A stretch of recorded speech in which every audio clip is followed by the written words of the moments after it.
during the second phase of the operation at Shakahola officially started yesterday and is expected to continue today. Now speaking at Malindi Hospital mortuary, Interior CS Kithure Kindiki assured Kenyans that the government will take action against the security officials and government leaders who will be found guilty of the deaths of the 241 people thus far.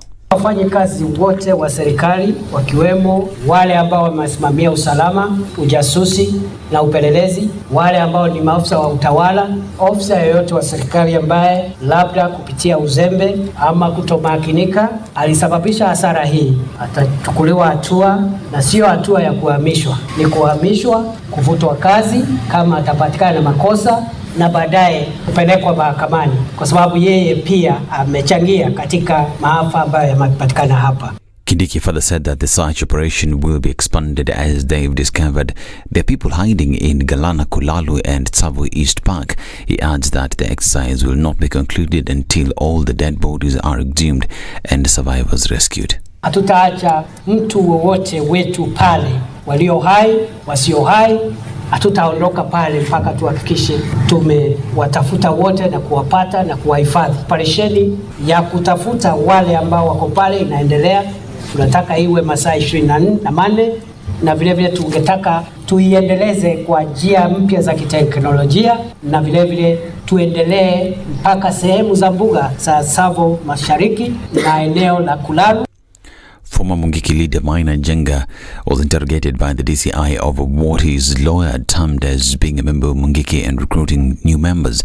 Njenga was released on free bond and his lawyer Ndegwa Njiru says they'll present him in court on Monday for plea taking. This as his allies led by embattled Jubilee Secretary General Jeremiah Kioni termed the accusations against Njenga as a political witch hunt. They will try and take away any other person who seems that can grow the strength of Azimio, because Azimio, it is the voice of the voiceless. And we want to tell them this will not cower us away. The way they have handled Maina Njenga inside here, you can tell. They are also fearful. If they had a genuine case against him, they would have processed him like any other person is processed. Everybody who appears to be having a dissenting voice anakuwa profiled as non-shareholder. But hii debate ya non-shareholder need to go to UN. This is not a debate which can be dealt with here. Kenya Kwanza's co-chair George Murungara now says he will invite his Azimio counterpart Otiende Molo for talks on Monday. Murungara says the talks are aimed at thrashing out any issues before they resume ahead of Azimio's Tuesday deadline. Azimio had raised 7 issues they needed resolved, failure to which they'd consider the talks collapsed. The National Defence Force College is set to increase its students' uptake so as to train more youth in their courses. President William Ruto says the move is aimed at countering evolving threats that are facing the world.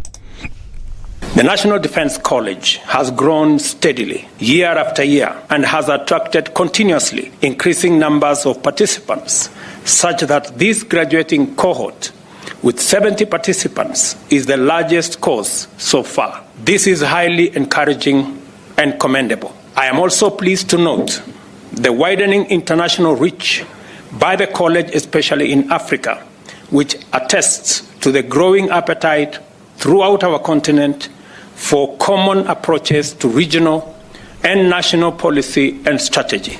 He further urged government officials to take up the courses and also praised the college for its contribution in strengthening the security of the country. I also wish to express my appreciation on the role and achievement of the National Defence College, an institution that has consistently maintained an admirable record and continues to make significant contribution towards positively shaping Kenya's national security and overall development agenda. Since its inception in 1997, it has sustained a magnificent tradition of providing world-class training and research on national security policy, including strategy. Now, the government has suffered a major setback after the Court of Appeal dismissed an application to allow the importation of GMOs food into the country, saying that the appeal lacks merit. The court also found that the matter was of serious public interest. Therefore, it was wrong for the government to lift the ban without public participation. The Attorney General lost a bid to have orders stopping the importation suspended. This is Newswire. I'm Dennis Aseto. Good morning.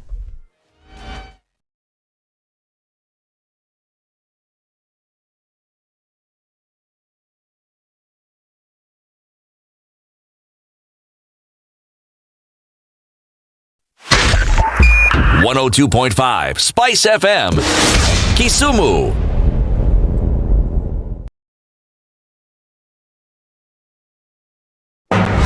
The following takes place from 6 a.m. to 10 a.m.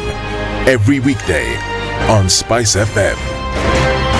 Revenge is for children. It's for kids. When you grow up, you realize the best revenge you can take on somebody is to ignore them. Now, I'm just new in politics. It is not everybody's cup of tea. That's why some people come in one term and that's it for them. Political parties in this country do not have ideologies, whether luring or otherwise. And that is the effect of corruption. Any time an offense occurs anywhere in the country, it is the job of the Inspector General to look into it. Whether it's corruption, whether it's murder, whether it's petty, that is his job. If we have chosen to be a corrupt nation, then we produce corrupt leaders. Everything then becomes chaotic that you cannot be able to change a nation. The Situation Room, Kenya's biggest conversation.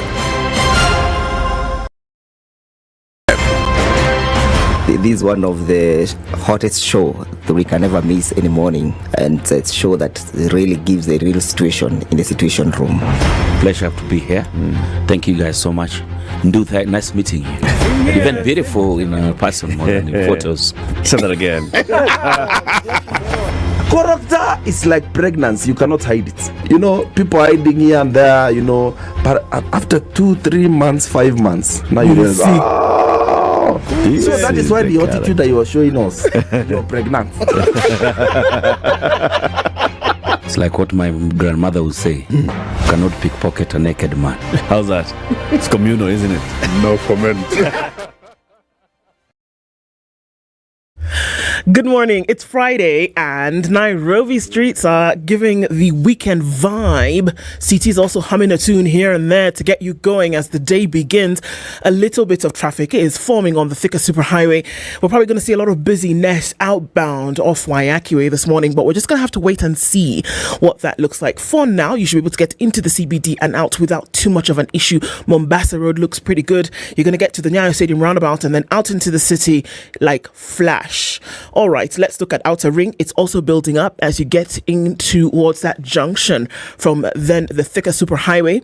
And North Airport Road, not looking too bad for now. It's going to pile up. We know that it's going to happen later on in the day. So perhaps now is the time to get where you are going and not suffer the headache that will be Friday morning traffic. Let's talk on Spice FM KE on Twitter. Keep things moving this morning. Spice FM, Malindi.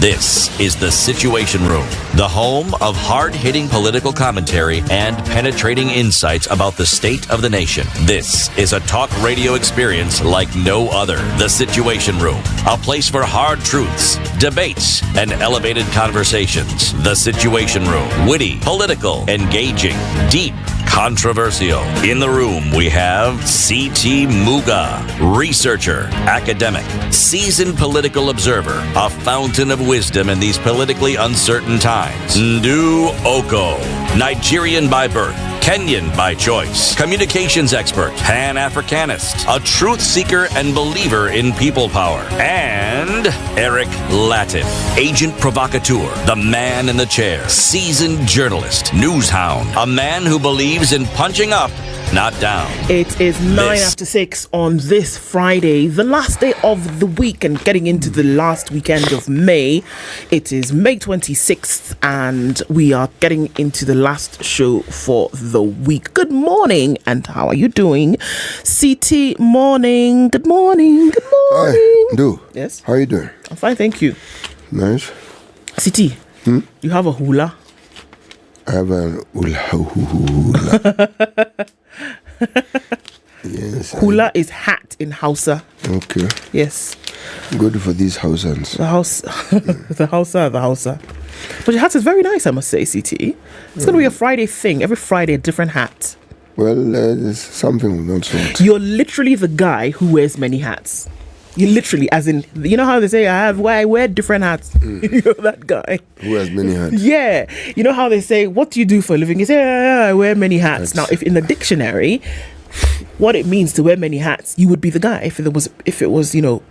If it was literal. Yeah. Okay. You are the guy who wears many hats. Somewhere in there's a compliment, isn't there? Yeah, you have to find it. Okay. Take all, do with it as you wish. How are you? I'm very well, thank you. You're feeling better. Yesterday you were a bit under the weather. The day before I was even more under the weather. Are you on top of it now? Today I'm more or less on par with the weather. Are you on the weather like that? We have arrived at an understanding.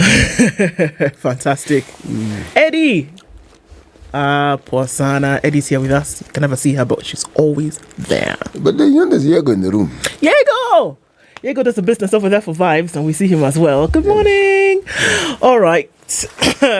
Getting into Friday this morning, a number of conversations. A lot of them are going to be money banking conversations. Actually, okay, not a lot of them. 2 of them will be money and banking conversations, even as we get into that today. And closing out the week, we're going to do that. One of our conversations will be with I&M Bank. Okay, just give me 1 minute to organize myself, and here we go. All right, at 9 o'clock, let's start from the very end of it. We're going to have a conversation about I&M at work. How exactly is it? We've had conversations about this. We've talked about what they're offering in the country, and we're going to talk in depth about that. Let's come to 8 o'clock. The Registrar of Political Parties has been in a bit of a storm. There have been accusations flying back and forth, and there have been decisions that have been made from the Office of the Registrar of Political Parties. Anne Derrito will be with us at 8 o'clock. And she's going to shed some light on some of these matters and tell us, okay, exactly what is going on. And at 7, 2 people will join us to talk about bringing financial inclusion to the youth through what we're calling the Fingo Africa app. Another app to make it possible for youth to be involved in the financial conversation. So those are conversations that we will be having this morning. Thank you and welcome on board. Thanks for joining us today. And as we get into it, and have those conversations, we'll be hearing from you. Okay, so just before we get into those, we're just going to take a look at the weather, see what's happening up in the skies, and then come back and say hello to you. We can see folks, coming into the room this morning. Don't take that for granted, and we'll say hello to you in just a minute. But for now, let's take a look at weather.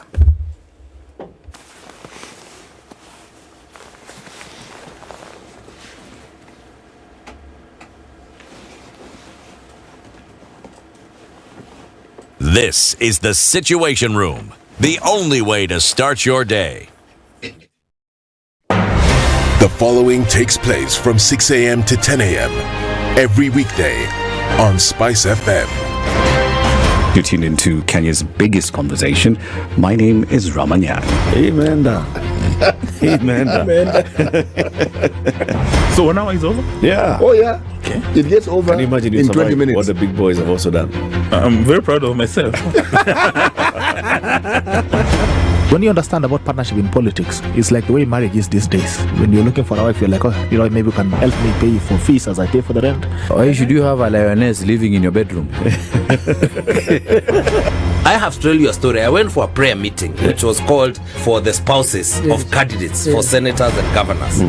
And when I got to the gate, the lady who was the secretary, she refused to. She's telling me, no. Leo tunataka wa mama. Leo ni wa mama. I'm telling her, no. She said, no, sio siku yenu. And I thought, there's a problem here, because if it was a man, but this was a lady.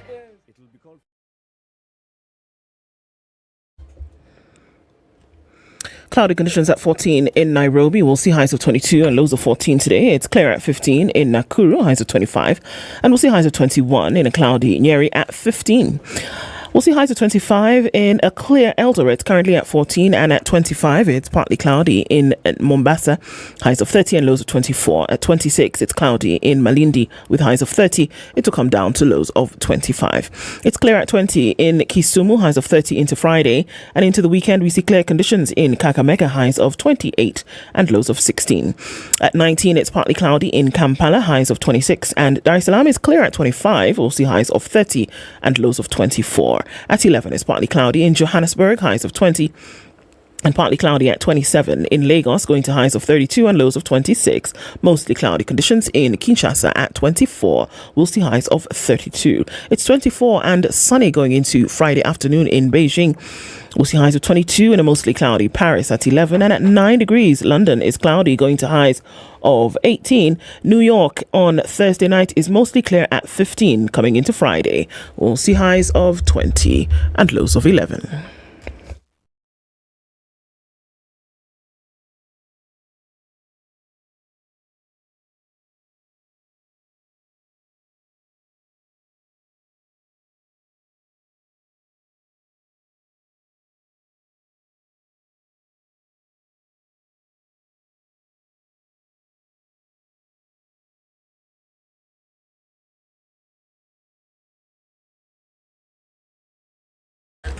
All right, 16 after 6 o'clock, and a number of you have woken up this morning with us. Yay, karibuni sana. And so let's say hello to you today. Ndu and CT with you this morning. Eric is doing that thing, and he'll be back in a few, right? Okay, good morning. Sir George Gashori is tuned in. Joseph Ocheng is listening from Miditini, Mombasa. Experiencing some showers this morning. Fantastic. Jerusha says listening from Victorville in California. Please keep it up. We will. Kerry says good morning team, looking forward to a brilliant show as always. Vesh Musanga is tuned in as well. Sophia is tuned in from Abu Dhabi. And CT is the man of many hats. Indeed he is. Let's give him another name today, shan't we? Been a while. Good morning, the best team. James Mwangi, good morning to you. Salimia Grace. Who is Grace? So Grace, Miss Salimia. Okay. And then also greet Ednah. Ednah, you've been greeted.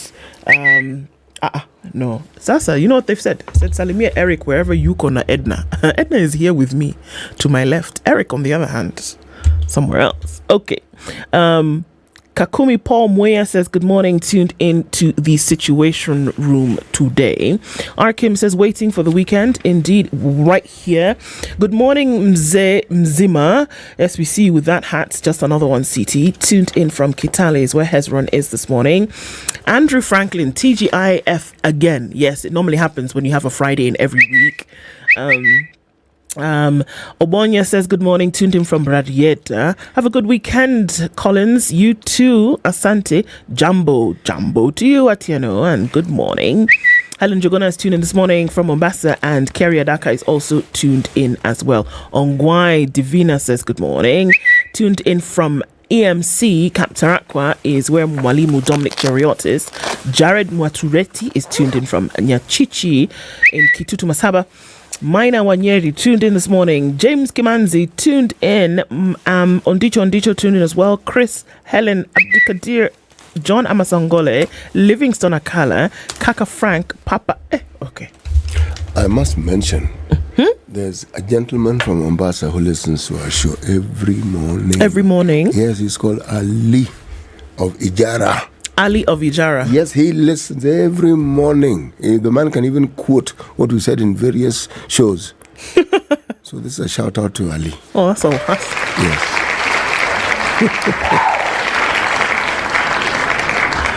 Very nice, very nice. Thank you all for joining us. We don't take it for granted. Waking up every morning with you and starting the show definitely is worth it. All right, as we kick things off, today would be the last day of the Proverbs from Djibouti. Yes, the Djibouti. Yes. So, you want to hear the last proverb from Djibouti? Djibouti. Okay. Ooh, God Almighty. Who did what? Oh, you've not started yet? No. Oh, okay. That isn't the proverb. Okay.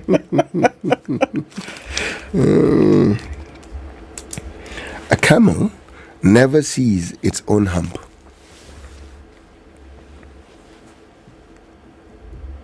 A camel never sees its own hump. A camel never sees its own hump.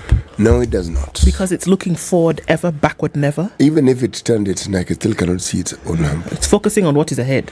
Well, Yes. I guess you could look at this in many ways, couldn't you? Oh, I'm agreeing with you completely. Or you don't think about the weight on your back. Yes. You're just focusing on where you're Even going. as we are saying it, you see, I'm agreeing with this. I'm saying it doesn't see its hump.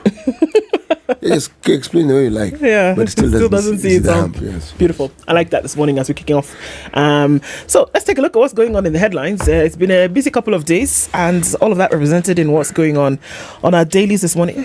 Nation. I am having the nation. You are having, as you are having it, excuse me, let me tell you what's on the front page of the Standard. Silent wars in the Ruto government. Okay, have we gotten to that point? Has it escalated to that point already? Thank you. This week's resignation of Correctional Services PS Esther Ngero, days after she was moved from the Prime Cabinet Secretary office, has exposed simmering tensions within the Kenya Kwanza administration. Has it though? Coming only a week after the president was forced to crack the whip and reshuffle his PSs. So okay. Okay. Top right in red, and Dorito, the registrar in Ryla's crosshairs, she'll be with us at 8 o'clock, and we'll have a conversation about what exactly is going on. All right, simply the best. Tina Turner exits the world stage. Yes, we saw that yesterday.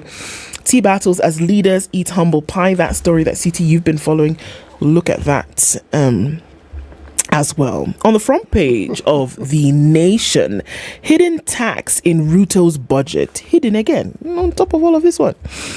1,344. Mama Mboga and border businesses earning 1,344 daily, or 500,000 shillings annually, essentially is what they earn, are now to pay a 3% turnover tax. So we knew that. It's hidden. Okay, we'll look into the details of that story. Ryla's moments of truth. Opposition Chief Raila Odinga is a man at a crossroads. He must, alongside his Azimiola Umoja colleagues, decide the fate of bipartisan talks with the president, take a stand on the finance bill, and once again tackle his coalition's threat to call for self-determination. Will he chart the uncharted? That's the question that's being asked on the front page of The Nation today. Do you remember this story of a young Belgian man? I don't know if he was young, but okay, he was a man. He was young. And he had a girlfriend or two, doesn't really matter. And he was gifting people money. 100 million. Was he actually gifting them, really? Yeah, he said it was a gift. It was stated as such. He said, why can I not gift my girlfriend? What's wrong with you people? All right. Okay, so I'm among those people who something is wrong with. You can't just give somebody 100 million shillings because you love her. I need to understand how. You need to understand how this happened. I hear what is said, but then I have to ask, do we take it what you're saying at face value? How can you decide what the manifestation of my love is going to be? If I decide to give 100 million, what is your problem? I don't have a problem. It's not the manifestation, it's the interpretation that I have a problem with. Well, the student has now lost 102 million shillings love gift. What happened? That's what I want to tell you now. It's a big something. The government allowed to keep the money held in 2 bank accounts after court established that the cash gift came from the proceeds of money laundering.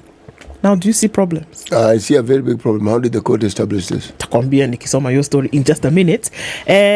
Teachers are now crying. The retired teachers, remember how we said they'd been retired for a minute and you had a bit of a sore spot over that? And they told us that they were going to now pay them. Now they're crying and asking, where's our money? Surely, 43 billion shillings to have gone to all of these teachers. You said that you're going to pay them after 2 decades. What's happened? They've not been paid. This is not a laughing matter. No, it is not, because you are one of them. Kenya has no data on thousands of Form 4 leavers. There's our friend, the CEO of KUSPS, on the back page of The Nation. And they say that it could pose a bit of a problem if thousands of Form 4 leavers, who then will be going to tertiary, university, college, whatever it is, you don't have their data, it could be a bit of a problem. So we'll look into those stories and that particular one about this money and where it went after you tell us what's going on in the headlines that you have. Well, where do I start? Let's start at the very beginning. You watch The Sound of Music. CT. Your headlines now. Yeah, I got you. Just pondering over it. Did you look at the headlines in the Standard? Yes, I did. And what about the Business Daily? No, you could do the Business Daily and the Star. When was the Business Daily? Ah, voila. Yes. Storm over state. Storm over state plan to tax insurance payouts. This is going to be interesting. Tax everything. So long as it breathes, tax it. AKI argues insurance is VAT exempt, so not subject to tax. Proposal to hit insurances whose penetration is below 3%. Anyways, just simply put, more taxes. Just now the target is something different. Okay? Right. Now, this one is going to be interesting. 80 billion Lake Turkana wind power loses land to community. Well, that's the story on page 2.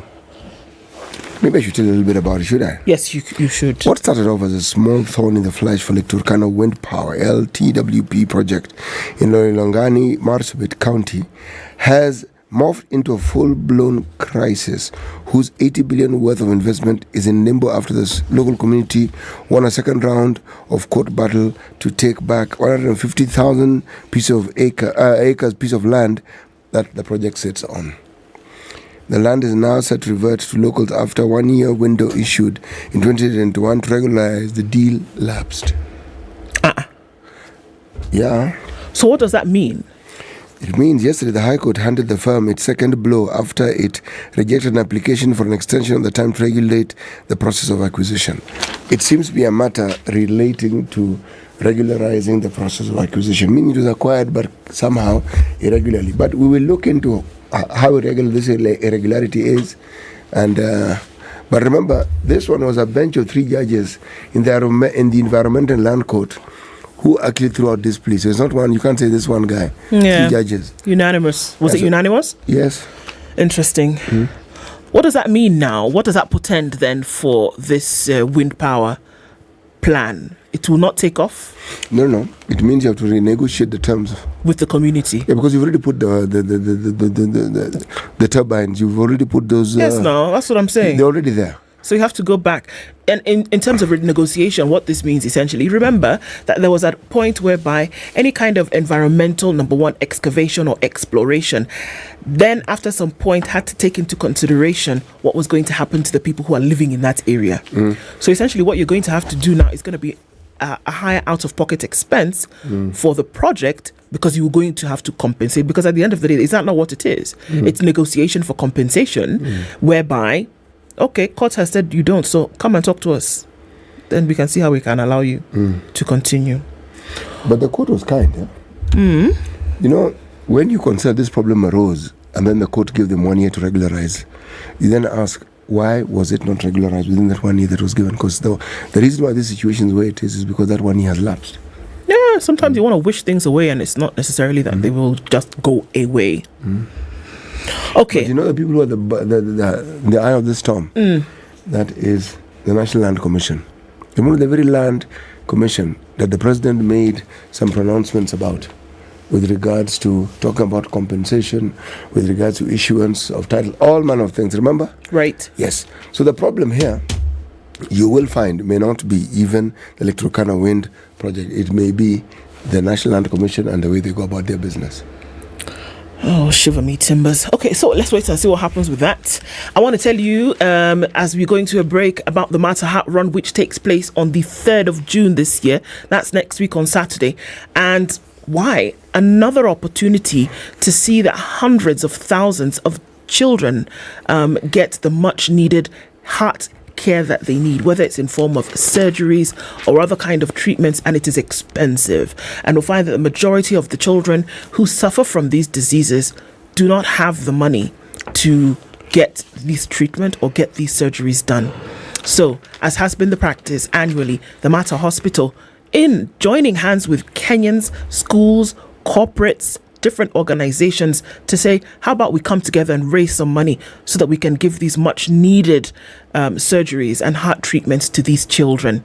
You can buy a t-shirt at 1,000 shillings, a hat, a cap at 500 shillings or a wristband at 300 shillings. Come out and run for a good cause as we get into next weekend. 120 million is the target this year, and it'll help hundreds of thousands of shillings. It's the annual Martha Heart Run taking place on the 3rd of June.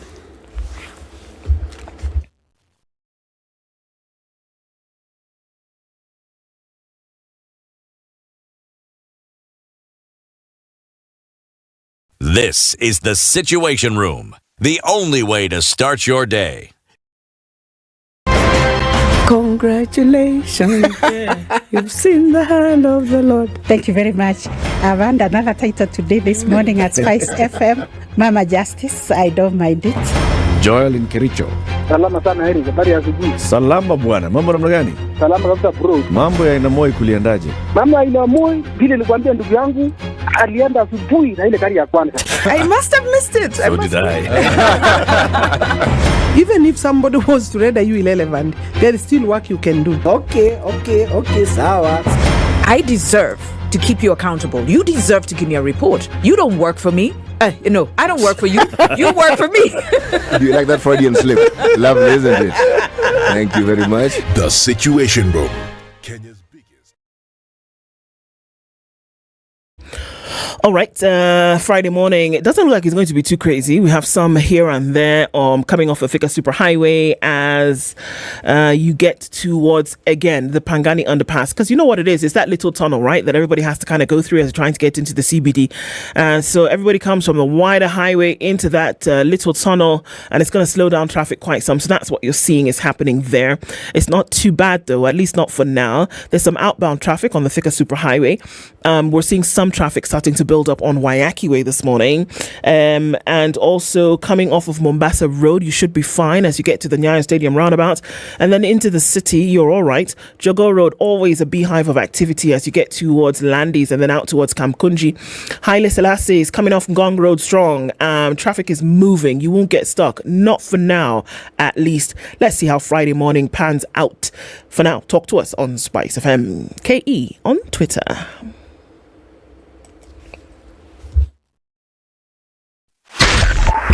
102.5 Spice FM, Kisumu.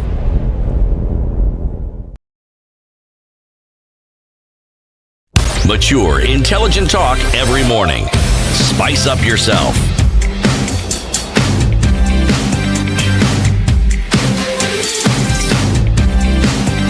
Mornings done right. 94. Let's take a look at this. This particular story about it's in the crime pages of The Nation today. Now, the story as it had unfolded previously was that this man who had gifted this money to this young lady, they had held it for some time, and then after some time they said, okay, yeah, sure, we've established that actually there was nothing and you may go ahead and have your money. Well, not so much. The High Court has allowed the government to confiscate a 102 million shillings love gift sent to 23-year-old student Felista Nyamavira Joroge by her billionaire boyfriend who is based overseas. In a judgment handed down by Justice Esther Minor yesterday, the government was allowed to keep the money held in two cooperative bank accounts belonging to Miss Nyamavira after it established that the cash gift came from the proceeds of money laundering. The judge ordered the confiscation of the funds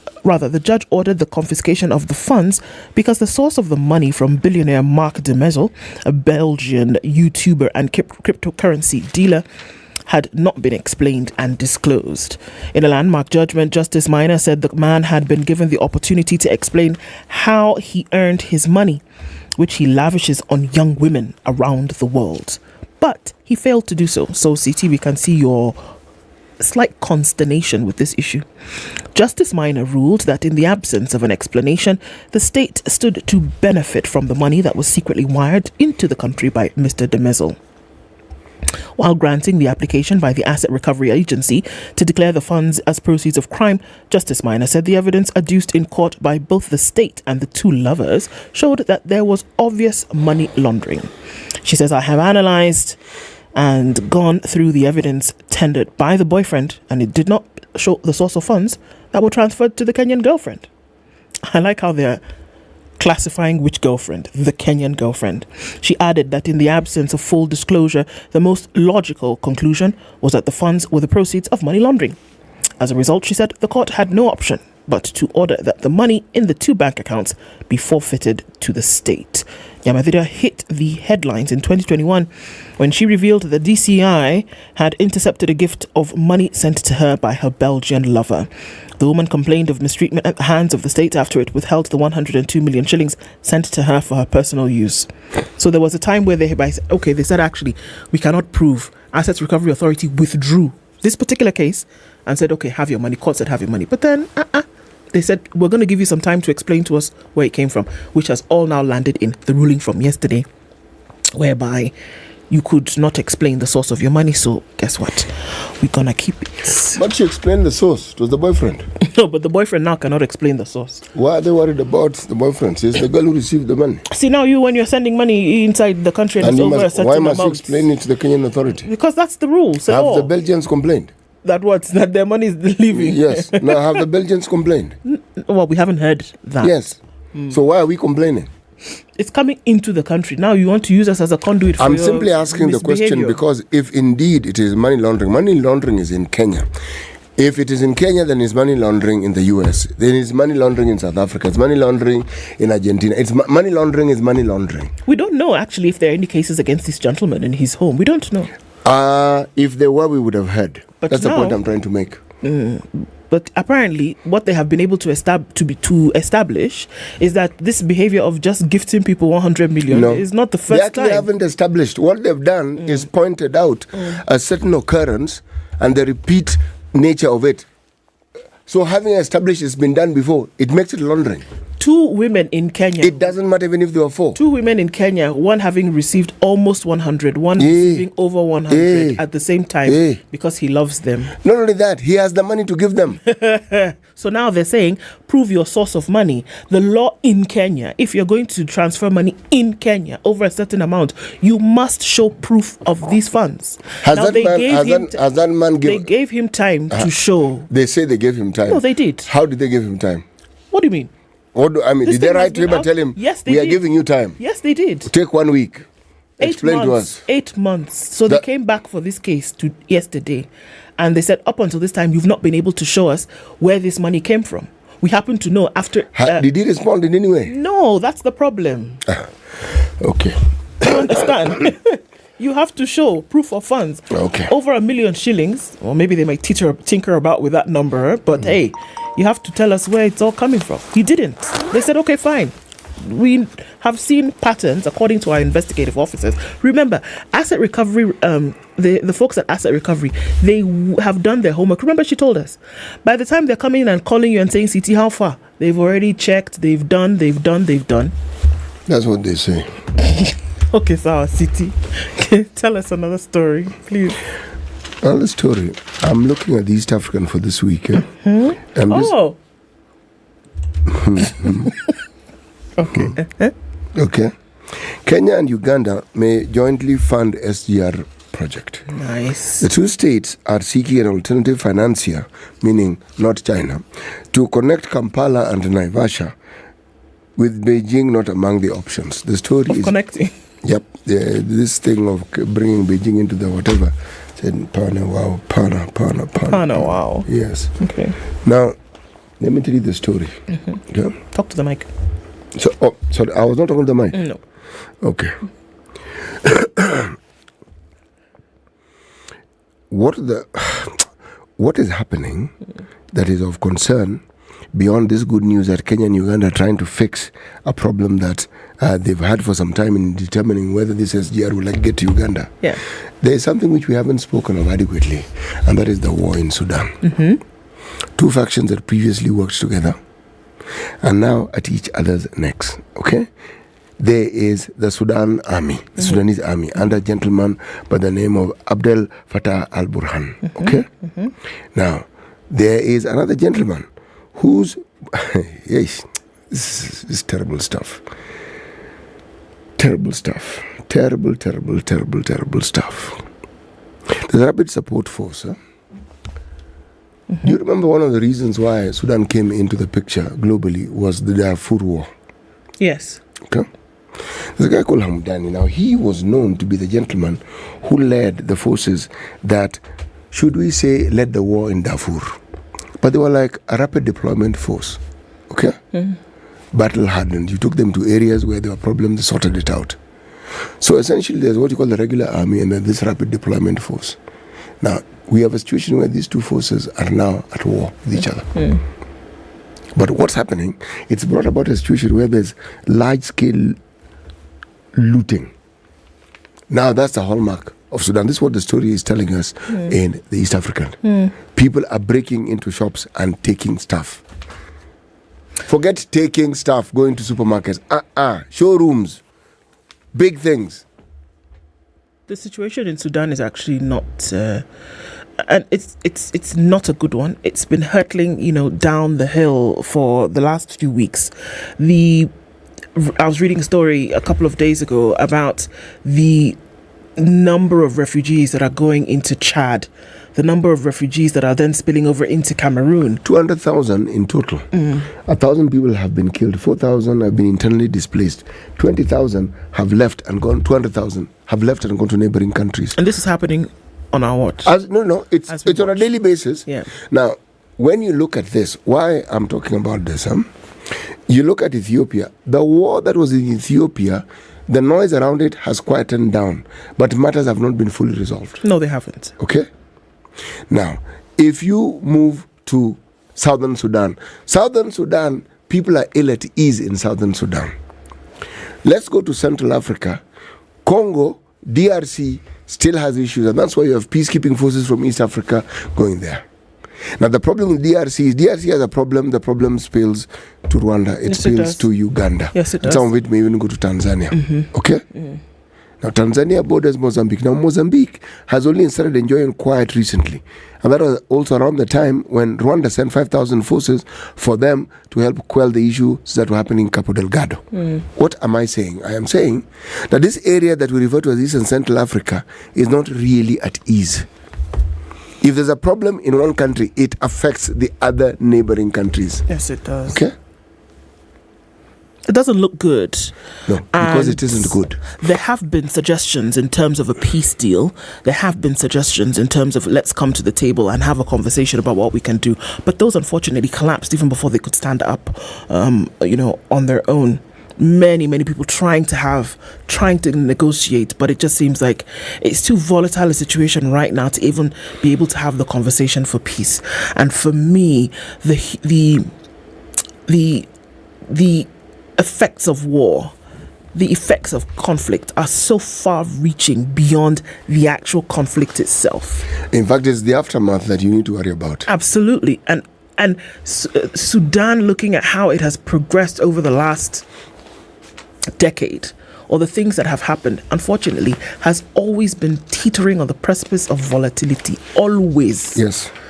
And just when you thought that it would get to a place whereby, all right, having a government in place, having, conversations about how the rest of the community would then be able to help Sudan to stand on its feet, were plunged into yet another conflict. And remember, this is the time when the AU is planning to celebrate its 60th birthday. Yeah. Now, the 60th birthday, with this amount of turmoil, the problem with internal wars such as this one, civil strife, is this, it acquires a life of its own and then becomes a norm. Now, once it becomes a norm, getting back to a peaceful situation is a genuine uphill task. Breaking down the law and order and having people go their own way, militias doing what they like, that is the easy path. Reining all that in is an extremely difficult time. Now, the economy then suffers as we go along, and even as the economy suffers, more importantly, so do the citizens. Unfortunately, one can hope, and hope heavily, that this actually changes. All right, the education conversation is one that has taken the circles by storm, and this is higher education.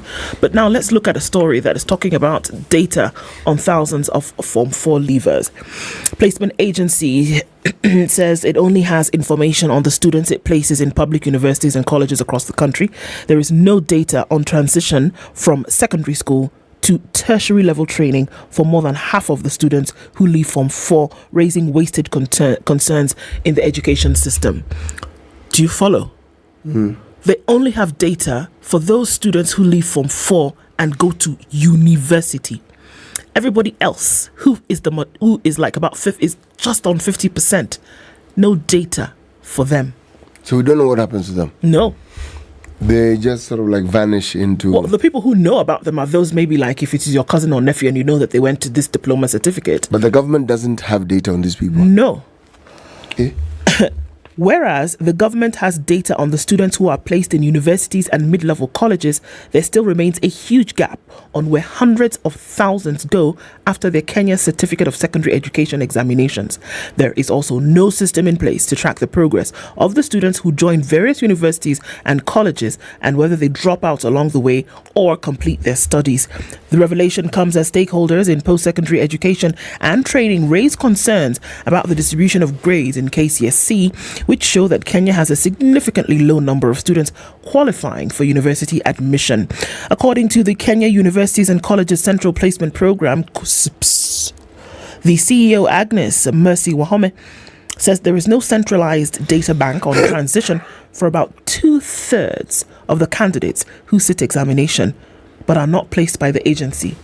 So government has 1/3 of the information, and the only reason they do is because this agency sits to place them in university based on their grades. So the rest of you don't know where you are, don't know where you're going, don't know. It's only the university or maybe the college that you go to that will have your records. But in terms of centralized data information, onge doesn't exist.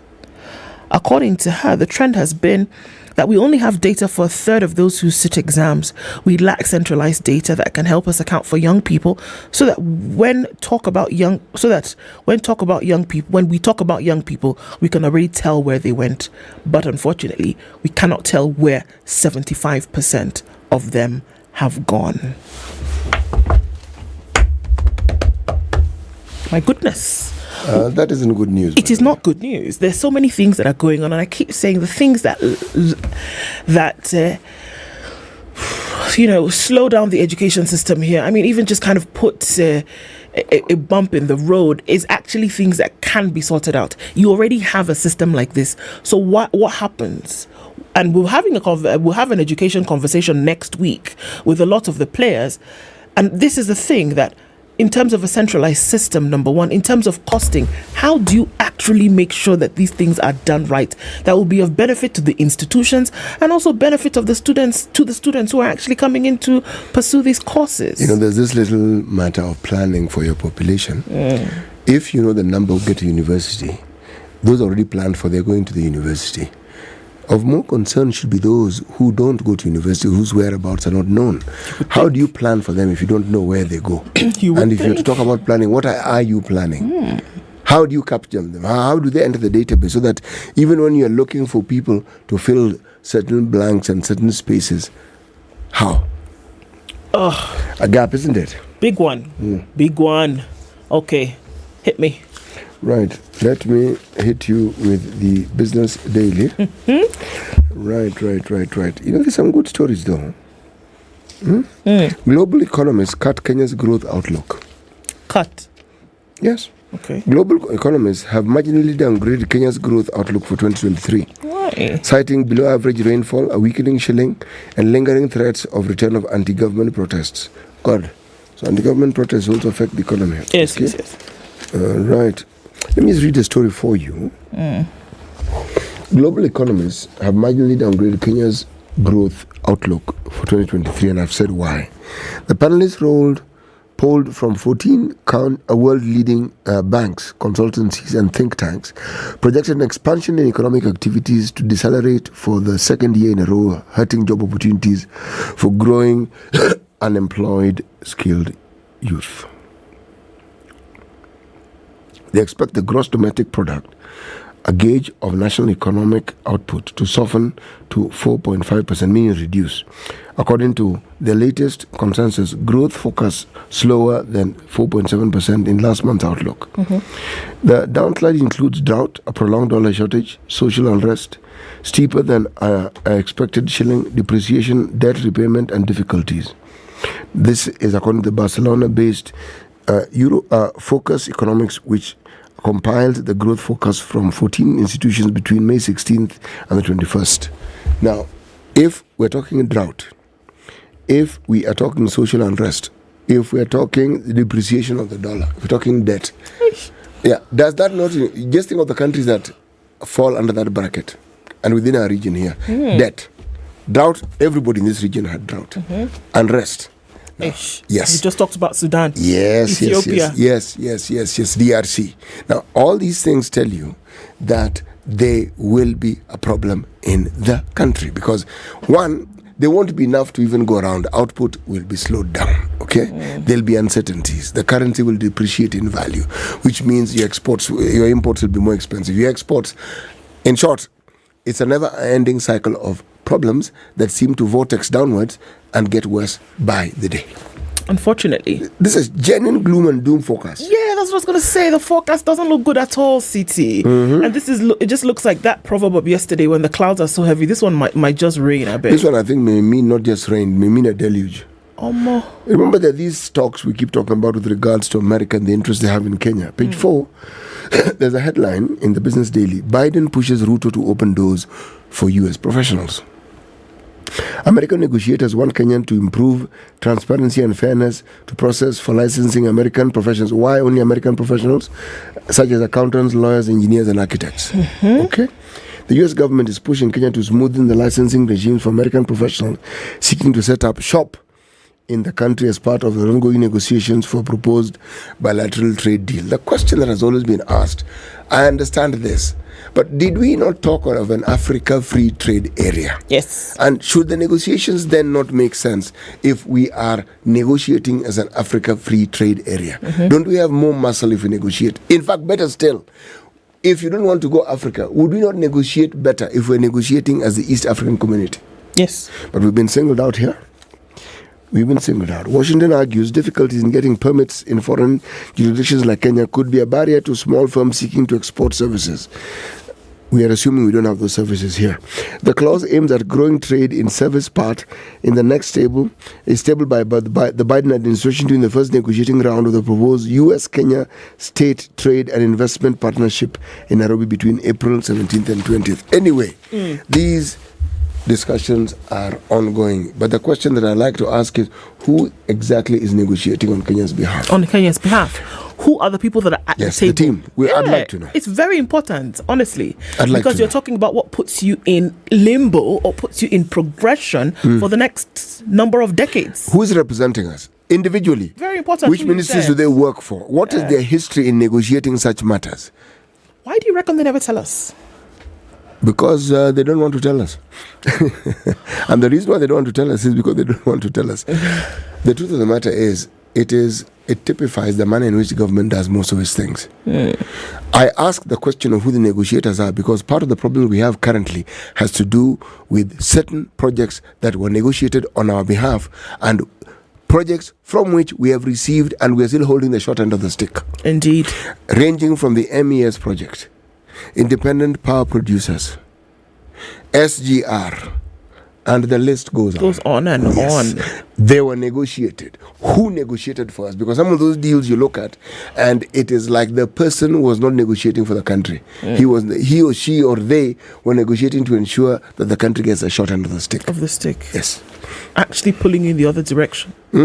You're playing for the other team. Well, let me tell you something about another loss and win, a double loss for the state as the court affirms a GMO ban. It has been a conversation that has been taking place for months, and this issue we know was taken to court. The Court of Appeal has dismissed the government's bid to import genetically modified organisms. Justice Mohammed Warsame, Abida Ali Aroni and John Mativo unanimously agreed that the Attorney General, Justin Muturi, had not convinced them that Kenyans will suffer if orders issued by High Court Judge Tande Mugure are not lifted. Shall I say that again? The 3 justices unanimously agreed that Attorney General Justin Muturi had not convinced them that Kenyans will suffer if the orders issued by the High Court Tande Mugure are not lifted. At the same time, the bench found that Mr. Muturi had not explained how his appeal against the orders by the lower court would be rendered useless if the Court of Appeal did not intervene.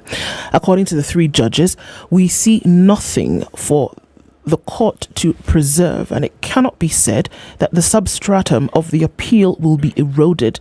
In the end, we find no merit in the application, as the applicants did not satisfy us on all 3 limbs. The AG, National Biosafety Authority, Ministry of Agriculture and Ministry of Trade moved to the Apex Court after Justice Mugure barred the government from importing GMOs to cushion Kenyans from food shortage. Mugure issued the orders in 4 cases filed by lawyer Paul Mwangi, the Kenya Peasant League, Biodiversity and Biosafety Association of Kenya, the Kenya University Biotechnology Consortium, and the Association of Kenya Feeds Manufacturers. They moved to court after the government lifted the 10-year ban on genetically modified foods. The court issued an order prohibiting the government, its agents, or anyone acting on behalf from gazetting or acting on the cabinet dispatch from the executive office of the president regarding the lifting of the ban on genetically modified organisms. So all of that is to say, Kenya will not import GMO. Okay, the court has disallowed the government from importing GMO. The ban remains. Remember, the ban was in place 10 years ago. Early this year, the ban was lifted by President William Ruto. Folks went to court. Court said, actually, the ban remains in place because you've not been able to convince us that if you lift the ban, then Kenyans will cease to suffer. So they took the case to the Court of Appeal. Appellate Court said, you know what? Sorry, you've not convinced us otherwise, so the ban remains in place. GMO food, Kenya, coming, nothing. You know, the thing that I find a bit disturbing, though, with this case is this. It's an ongoing story and it's back and forth. And there's many of the issues around GMO, you hear things. But an honest conversation where people talk to each other about GMOs, because it can't be that everything about GMO is negative. No. So why don't we have an honest conversation? Because even in the West, it's not that they do not have GMOs, but they license it. You're given licensure for a year, and thereafter you have to convince them that it is as safe as you say, and then another license issued for a year or 2. So an honest conversation, please. Sanitation, hygiene, water. These are matters that are directly involved with what we call the environment. Yes. Now, there is a certain environmental group. They are called Natural Justice, in partnership with African Environmental Defenders Project. They are launching a documentary. Now, this documentary sheds light on the power of activism in African environment defenders in the face of an ongoing repression, meaning it tells a story of people who have presented themselves as what? Defenders of the environment. And the stories come from Madagascar, Tanzania, Uganda, and Kenya. Now, the story highlights how these people and the people involved, they face reprisals, they are intimidated, there's violence meted against them, they are dispossessed of what they own, some of them even lose their lives. And this is the reason behind this is usually when they confront in huge infrastructure projects and initiatives and extractive industries, and they champion the environmental issues around this, then they are threatened. Now, it is hoped that by sharing their stories, the documentary aims to provide a platform for African land defenders to amplify their struggle and perspectives, which are either silenced, marginalized, or overlooked. My goodness.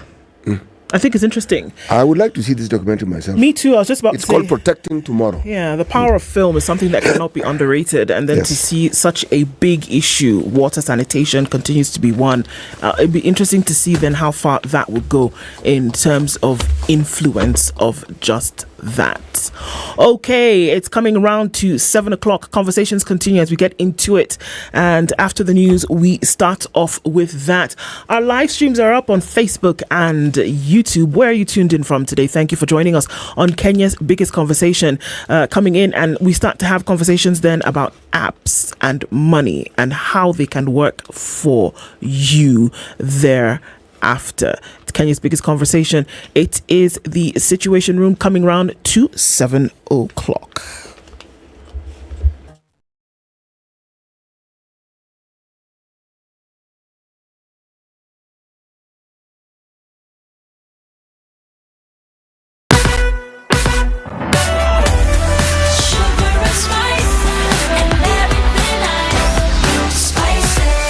Spice up your life.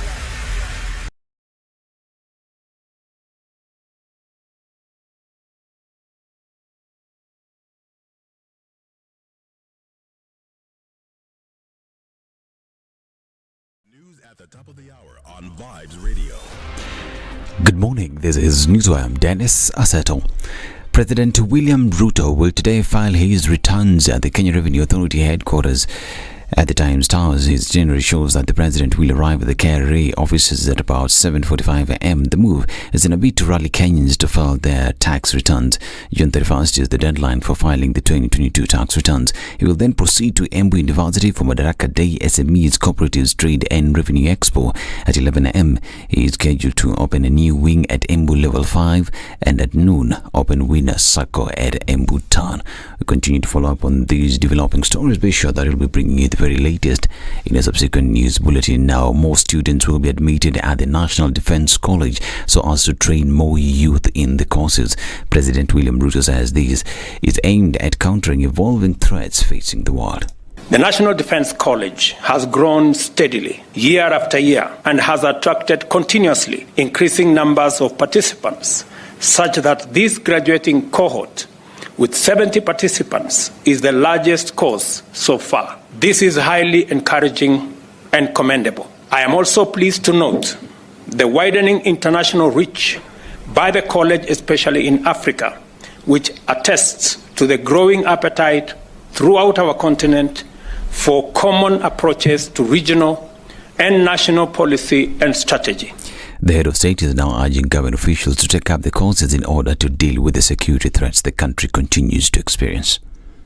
I also wish to express my appreciation on the role and achievement of the National Defense College, an institution that has consistently maintained an admirable record and continues to make significant contribution towards positively shaping Kenya's national security and overall development agenda. Since its inception in 1997, it has sustained a magnificent tradition of providing world-class training and research on national security policy, including strategy.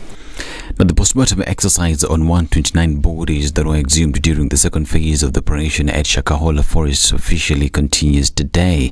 Interior CS Kithure Kindiki witnessed the exercise yesterday, is assuring you that the government will take action against the security officials and government leaders who will be found guilty of the deaths of the 241 people thus far. Wafanyikazi wote wa serikali wakiwemo wale ambao wamesimamia usalama, ujasusi na upelelezi, wale ambao ni maafisa wa utawala, ofisa yoyote wa serikali ambaye labda kupitia uzembe ama kutomakinika alisababisha hasara hii atachukuliwa hatua, na sio hatua ya kuhamishwa, ni kuhamishwa, kufutwa kazi kama atapatikana na makosa na baadaye kupelekwa mahakamani kwa sababu yeye pia amechangia katika maafa ambayo yamepatikana hapa. He said that the search operation continues and will be expanded as they've discovered there are people hiding at Galana Kulalu and Savo East Park. He adds that the exercise will not be concluded until all the dead bodies are exhumed and survivors rescued. Hatutaacha mtu wowote wetu pale, walio hai, wasio hai, hatutaondoka pale mpaka tuhakikishe tumewatafuta wote na kuwapata na kuwahifadhi. Operesheni ya kutafuta wale ambao wako pale inaendelea. Tunataka iwe masaa 24 na vile vile tungetaka tuiendeleze kwa njia mpya za kiteknolojia, na vile vile tuendelee mpaka sehemu za mbuga za Tsavo Mashariki na eneo la Kulalu. Former Mungiki leader Maina Njenga was interrogated by the DCI was released on a free bond. His lawyers say their client is being accused of being a member of Mungiki and recruiting new members. Njenga will be presented in court Monday for plea taking. These as his allies, led by Jubilee Secretary General Jeremiah Kioni, termed the accusations against Njenga as a political witch hunt. They will try and take away any other person who seems that can grow the strength of Azimio, because Azimio, it is the voice of the voiceless. And we want to tell them this will not cower us away. The way they have handled Maina Njenga inside here, you can tell they are also fearful. If they had a genuine case against him, they would have processed him like any other person is processed. Everybody who appears to be having a dissenting voice anakuwa profiled as non-shareholder. But hii debate ya non-shareholder need to go to UN. This is not a debate which can be dealt with here. This is News. I'm Dennis Aseto. Good morning.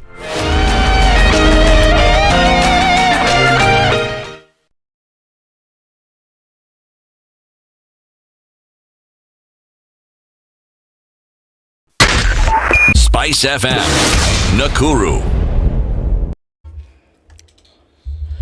All right, a few minutes after, where are we now? 7 o'clock? Yes, that's where we are. We're looking at traffic on the Thika Superhighway, and it's going to come in hot and heavy as you get to the Pangani Underpass. We were hoping that it would not be too crazy today, but voila, here we are. We'll deal with it as we go along, shan't we? Yes, we shall.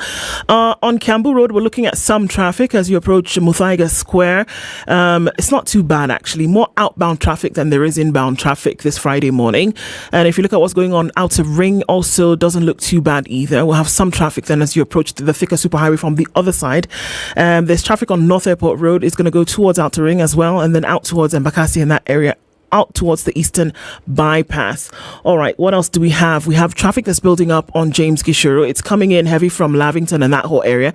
It's spilling over towards Waiaki Way, but we're seeing outbound traffic on Waiaki Way, so this should balance things out whether or not you want to use the Red Hill Link Road or not. Okay, off Mombasa Road, not too painful. The Nyayo Stadium roundabout, you'll get through that and then get onto Haile Selassie and join all the traffic that's coming off from Gong Road. So that's what Friday morning looks like, at least for now. Let's see what it looks like as we get closer to 8. Yes. Let's talk on Spice FM KE on Twitter.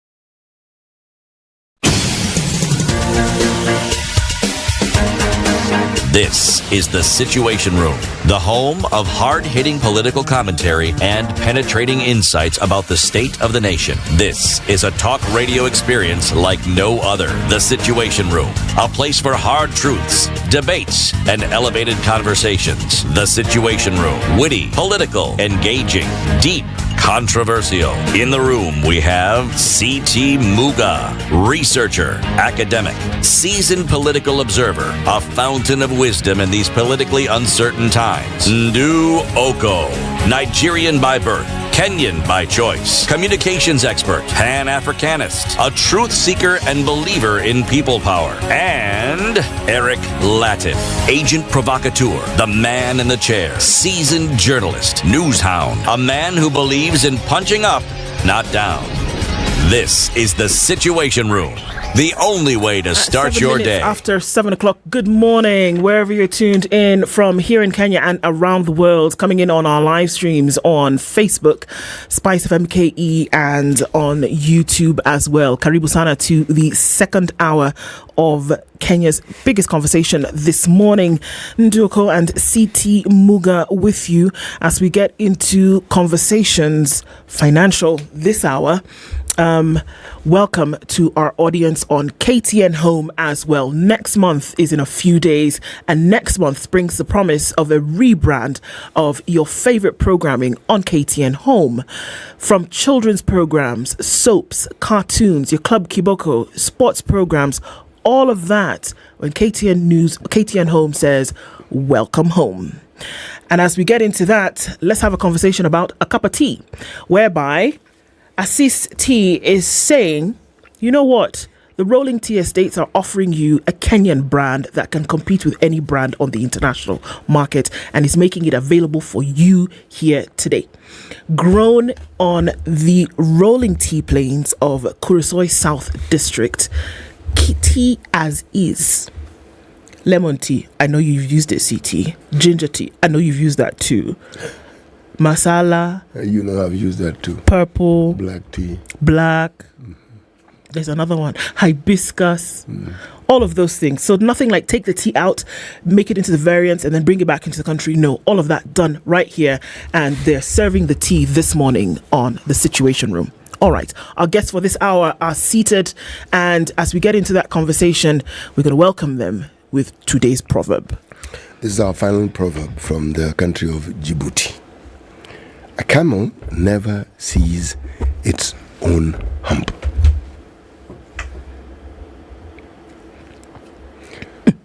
A camel never sees its own hump. I know what I think. But it can see the hump of another camel. Indeed. It can see the hump of another camel. Yes, it can. Okay, so our guests this hour, before we ask them what they think about the proverb, Cairo Muhoya is the co-founder and CEO of Fingo Africa Limited. Karibu and good morning. Thank you very much. And our other guest is Jane Jelagat, who's a director, consumer banking, EcoBank Kenya. Good morning, Jane. Good morning. A camel never sees its own hump, Abby. By the way, the proverb doesn't have the word Abi. Oh, sorry, that was just my... Okay, so... That's an exclamation from the Nigerian dialect that she speaks. So, Jane, what do you make of this proverb before we come to you, Carol? Two things. Firstly, it means a camel is blind-sided. Yeah, firstly, that's what I would say. Secondly, you don't see the reserve that you have, so potential. So I would say it in two ways. Firstly, the camel is blind-sided. You cannot see what, as all angles around you as a camel, albeit being so big. And secondly, I know what a hump is for. So it's a water reservoir. So you don't know how much more you carry. Someone else got to pick it for you. Wow. Yes. I love it. What about you, Carol? Beautiful response from Jane. I know. I like proverbs that are kind of ambiguous and have animals in them. A camel can't see its own hump. So I think for me, at the point I am in my life, it means that you have energy or power that you can't see. And sometimes you can see those with it. So other camels with other humps. But yeah, you have your own. So rely on it. My goodness, guys have come fully armed this morning. Exactly, fully loaded, as they say. But I have to ask the question: if you can't see your own potential, what then can you see? Well, you can't see it, but you can trust it, right? And if you could see it, then you would know where your limits are. But if you can't see it, you almost don't know where your limits are. Okay. I could try and add. Please. You cannot see your potential. You said. So what can you see? That's why we need each other. So you can pick it out for me. Yeah. You need to live in a pack or a family of camels. Fantastic. And you can see others' potential. Oh, yes, of course. There you go. You're right. So the issue then would be a blind camel. Yeah. That would then be the twist. Yeah, that would be the stitch in this. All right. So, okay, getting into the conversation this morning. I mean, thanks for that. I think it's great always when we can open up these things and see the different meanings that then apply to different people, and then come together on that and say, okay, well, it can be for you and this can be for you. Both of you have come together this morning to have a conversation about inclusion, financial inclusion, which is one of the big issues when it comes to people getting into their businesses, people then taking on a step towards being able to find many things, whether it is capital, whether it is, credit, etc., etc. So, Jane, EcoBank, Keho, Fingo Capital, and saying you've come together, explain to us this partnership and what exactly it means, and maybe we can start with you, Jane. Okay, EcoBank is a Pan-African bank. We are looking at 33 markets across Africa. So just the sheer size and potential that we have for the region makes me a very great partner for Kiro. Then I look at it like the generation that I haven't quite tapped into is the youth. So that whole thinking around who don't I have in the bank, either for sheer lack of interest in banking, or we've excluded them from coming into bank because of brick and mortar bureaucracy and all that stuff. So I looked at it and said, what is this niche that we haven't included, like you say. And you've pointed out right that it's a big thing to include everybody, putting everybody together. The youth have been left out. So I looked at it and said, hey, why not partner with Kiru? Yes, to just make sure that everybody then is banked. Right. Yeah. Okay, so Kiru Fingo Africa, what's that? So Fingo Africa is effectively a youth platform, an app that young people can download, sign up to a bank account, which is effectively an EcoBank bank account, in under 5 minutes, and transact for cheaper, as well as accessing other financial services. So why is this important? How did Fingo start? A few years ago, when I was a little younger, I was trying to open my very first bank account. And it was a process. It took me about 3 weeks. I had to travel to a couple of different branches, and I stepped out of that process feeling very frustrated. Sijui photocopy guy there, Sijui you left this document, and it was very obscure. And as I stepped out of that process, I could not help but feel a little frustrated, because as we come to understand the world today, the next generation is digital. We are digital natives, especially accelerated during COVID, where people have been working remotely, especially young people. All the tools they use, everything they want is fast and digital. But this process of getting such an essential service seemed to me slow and seemed to me particularly unfair for this digital generation. So the idea of Fingo started there, and we looked at, okay, so I'm this one young person who's experienced this. How many other people are experiencing this of a similar age? And turns out it's not a niche market. 70% of Africa's youth, the median age of most of our continent and the countries here is 19. So you actually have a huge population of unbanked young people because the barriers are high. And so we created a digital platform, an app called Fingo, and we needed a partner to be able to enable us to offer banking services in a regulated, safe and secure manner. And so that was the genesis of Fingo and the genesis of this partnership with EcoBank. So, Jane, what was it that Fingo then helped, to explore or to imagine that the bank was not already thinking about or doing on its own? So 2 things. Firstly, like he said, they identified the need and the potential. Just like the camel who could not see their harm, maybe I wasn't, or we were not seeing it as scalably. Like he says, you say, I said niche. He said it's not. 70% of the population in Africa is youth. So he came and defined that for us. And he just didn't come and give us a problem statement. He actually came with a solution and said, guys, I have a digital solution. There are more mobile phones across Africa than there are light bulbs. How do we use what we have on our hands to make sure we include everybody? So then the development side started. Like he mentioned, lots of regulatory and compliance thing, building capability. So the 2 things he brought was the problem and a possible solution. So all I needed to do is tailor-make banking to this collabo. Allowed them a place, a sandbox, or if you like, a place where we can design everything. We have that as an innovation hub. We tried a lot of stuff. 2.5 years, Kiru? Yeah. Yes. Through regulation on all that, test, stop. And we moved. The third thing that these guys, Fingo, brought is resilience. Let me tell you, I haven't seen hardworking youth before. It has challenged how I raise my children. Right. These guys work late, having 3 time zones across Africa. And we plan to launch this in Kenya and then move it across. Testing all those dynamics. A lot of times our testing or live period of tests were when all of us, the entire Africa was asleep. These guys were awake. So that was, as at a personal level, something attractive that this youthful team brought. A resilience and a work ethic that I haven't seen in many generations, particularly in the age that they function in. Why is banking necessary for the youth? They have money. Did you know? Your money. Is that all? And then they need to send money across everybody else. They need to transact. Firstly, they have money. And it cannot be in just their wallets. Secondly, they are the next future. You need to teach them how to manage their coins. And they also transact. They trade. everything you've said so far is how this would benefit the bank. How does it benefit them? Oh, now this is the convenience of taking account, financial accounting, financial management, planning your future, saving, looking at the agility of doing it without brick and mortar and bureaucracy. So banking is actually, for as long as you're an adult, yes, it would. You do it by yourself. If you're younger, you can do it with the support of another adult. Yes, so they need it, just like you and I. I can contribute to that, CK.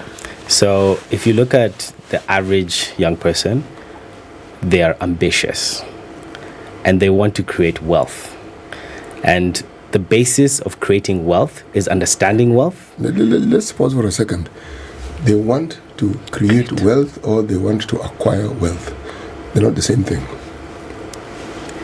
They want to get rich. Yes. They want to build businesses. They want to innovate. And they will effectively want to put income into their pocket so that they can support themselves, their families, build houses, buy cars. The next big consumer group in, I would say, the world is going to be this African youth. Yeah.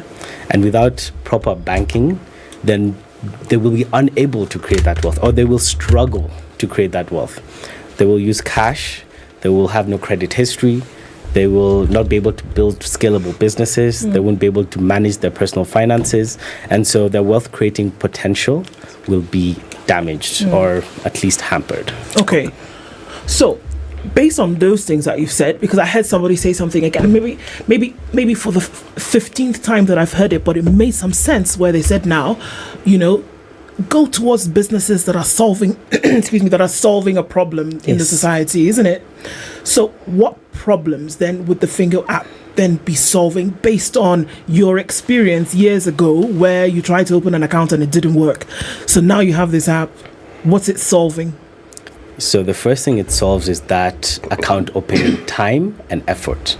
So instead of visiting a branch and taking documentations and spending 2 days to 3 weeks in my case, you spend 5 minutes. You download an app, you can sign up virtually, so you can do your Know Your Customer, which is your KYC, effectively letting us identify who you are virtually, and you can get an account in under 5 minutes. So that's the first stop. The second, third, and fourth are you can transact directly from that app. So you can go into merchants and pay directly to them. That's reducing the fees that you would incur primarily from using multiple other transaction methods. You can save. And there's a long roadmap to let you access business accounts, investment options, as well as sending money across the continent. So the idea really is it saves you time, it saves you effort, and it saves you money. And in the end also, being able to have a banking history that can allow you get some facilities. We don't look at you as just youth now. We are growing with you, and that's what Fingo is solving for. So you'll come in maybe as a uni student or somebody taking on small businesses earlier on, but we know as EcoBank that you're going to grow with us, so we'll get into more complex solutions. It will start with softer lending, overdrafts, but we of course are building a history that we can even give you borrowing in the long run. Okay. Yes, so that's what we are solving for. What I hear so far is pleasant. It is music to my ears, but I'd like to see how it works. So walk me through this. Okay. All right. The app, the people behind it come to EcoBank. Through the app, they are able to access the banking facilities of EcoBank. They may be university students, they may be college students, they may be people who are just straight out of high school. Yes.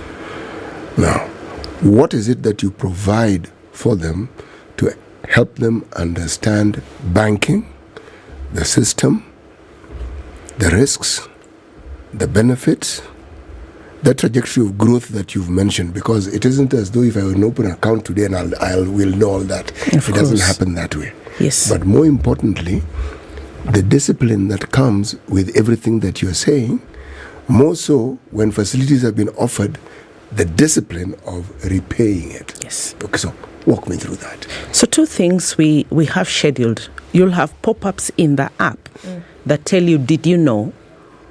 You can save for a goal, or what is your goal? And then we take you through how you then save towards that goal.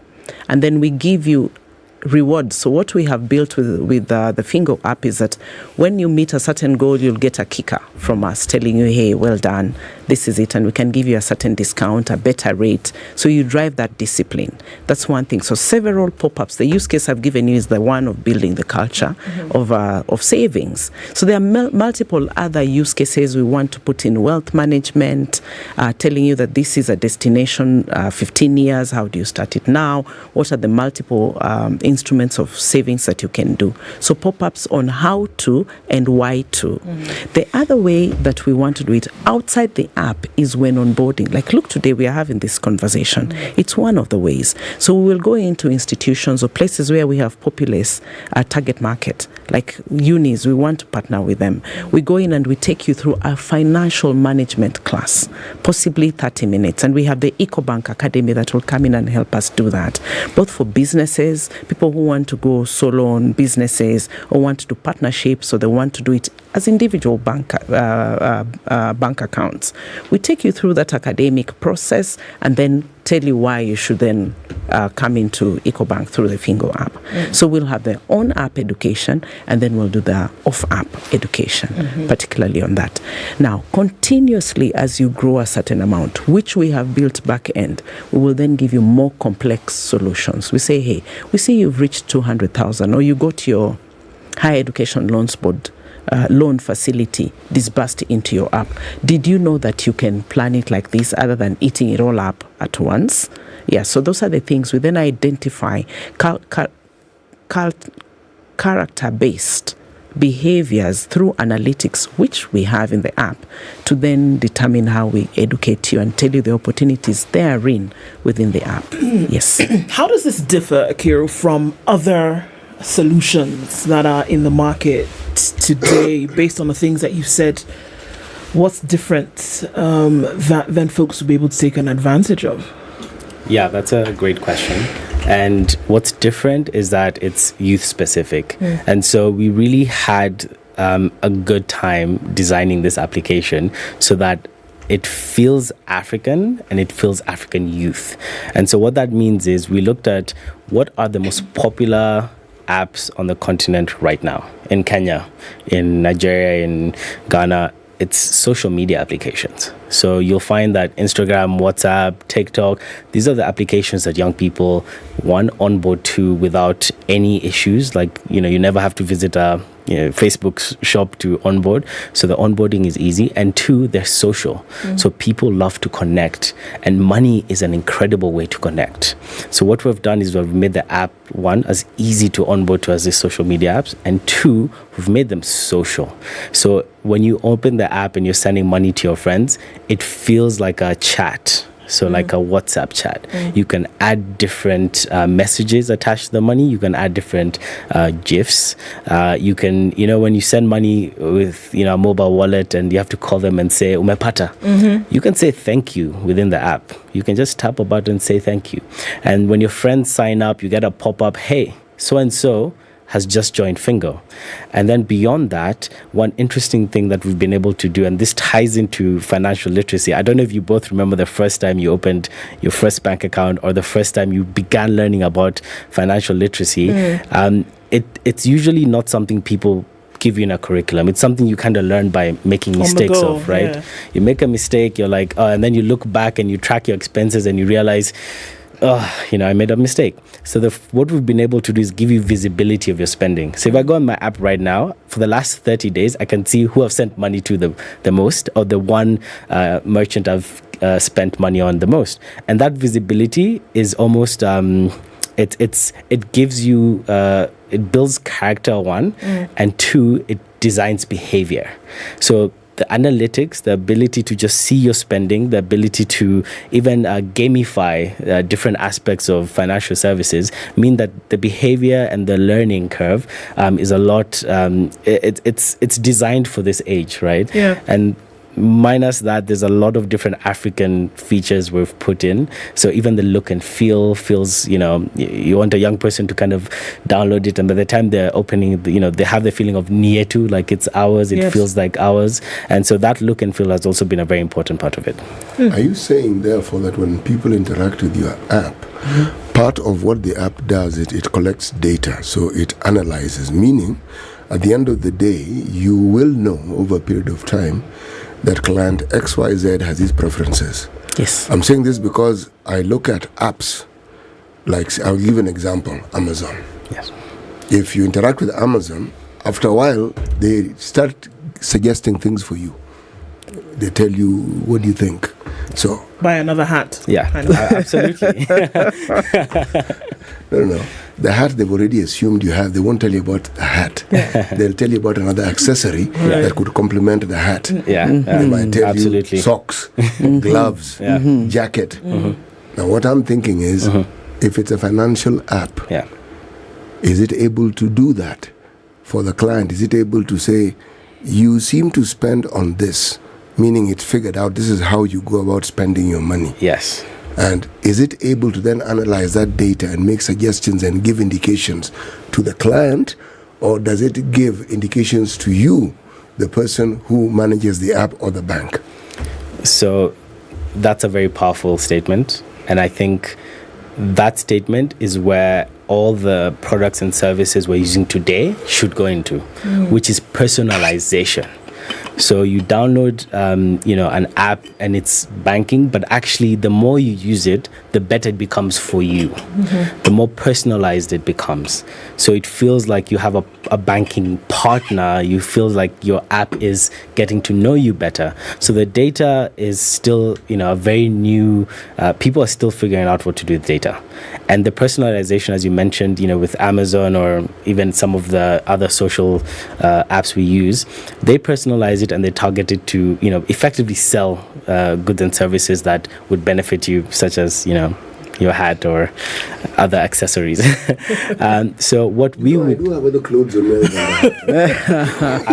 We can see. Thank you, though. So the idea of financial services is how do we take this data and give you a healthier experience and actually help you create wealth? And I think something that has been done really well across the world is this idea of, that's effectively what a credit history is. It's taking your past consumption, your past income, and then giving you a level of credit that you can access responsibly. So credit history is part of that, but there's many other things. There's, how, we can recommend the best saving options for you. We can recommend the best types of accounts for you. We can, if you want to buy a car, we can recommend, hey, this is, within the range. There's so many options, and then you add artificial intelligence into that to make the data a lot more personalized. Then you really have almost a financial advisor, financial education platform on your app. So it's really powerful. We're still discovering even the power of that, but spot on. It's something that we would like to personalize this experience for. There's this little detail.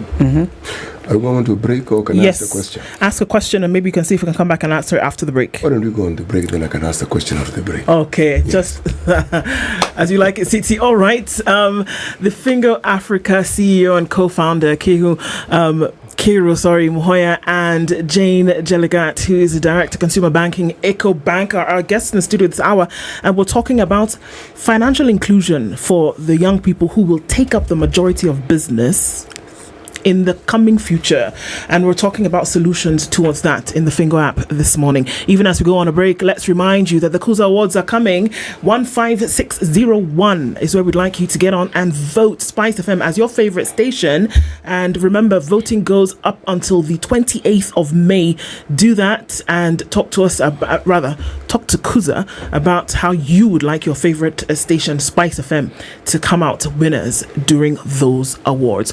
June 3rd, then also remind you, is the day the Mata Hat Run will take place, and 120 million shillings is the target this year to be able to help hundreds of thousands of children with congenital heart issues and other heart diseases get treatment or the very much surgery that they need. A t-shirt at 1,000 shillings, a cap at 500, and a wristband at 300, so that you can participate in the annual Mata Hat Run and help children get the very much needed healthcare that they need. It's 27 minutes to 8. It's Kenya's biggest conversation. Good morning.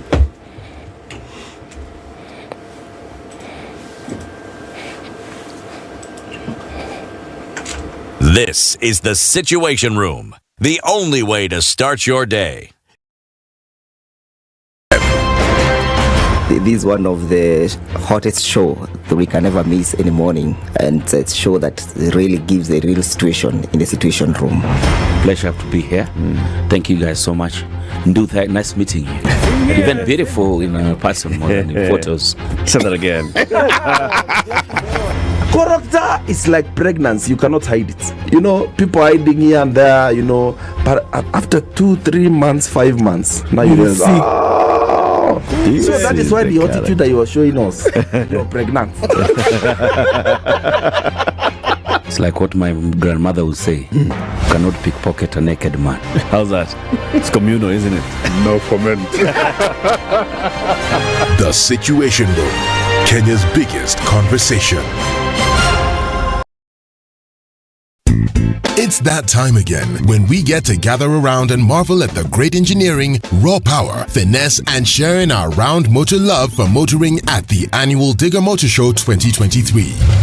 From car lovers, bike enthusiasts, spare part dealers, insurance, as well as asset financiers and more, this year's Digger Motor Show will be one for the books. We're talking a whole 4-day event from Thursday 20th to Sunday 23rd at KICC Grounds, Nairobi, where we will have something for everyone, so you better not miss out. Get the family, bring your friends, and share in the joys that will give you lasting memories and an experience you're bound to not forget. For more information or participation, contact Caroline on 0723-803601 or email sinyandiaka@standardmedia.co.ke. Digger Motor Show 2023 is brought to you by Standard Group and Digger Motors and is powered by Spice FM.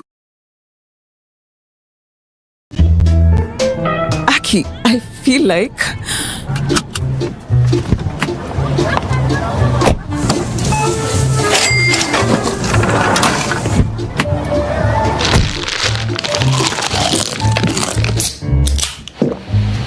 yum.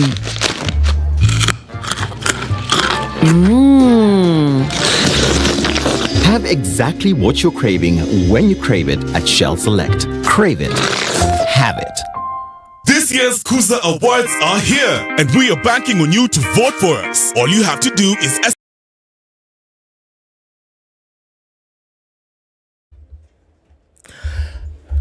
Sunny conditions at 14 in Nairobi. We'll see highs of 22 and lows of 14 today. It's sunny at 14 in Nakuru, highs of 25.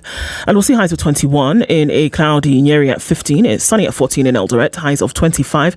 And at 25, it's partly sunny in Mombasa, highs of 30 and lows of 24. It's 26 and sunny in Malindi, highs of 30 and lows of 25. And we're looking at sunny conditions in Kisumu, going to highs of 30 today. It will also go to highs of 30 in Kakamega, where it's sunny at 16. Sun is coming up in Kampala as well at 20, highs of 26, and Dar es Salaam will see highs of 30. It's currently sunny at 25. 10 degrees and dropping in Johannesburg at 10, highs of 20. Partly cloudy at 26 in Lagos, highs of 32, and we'll see highs of 32 in a mostly cloudy Kinshasa, currently at 24.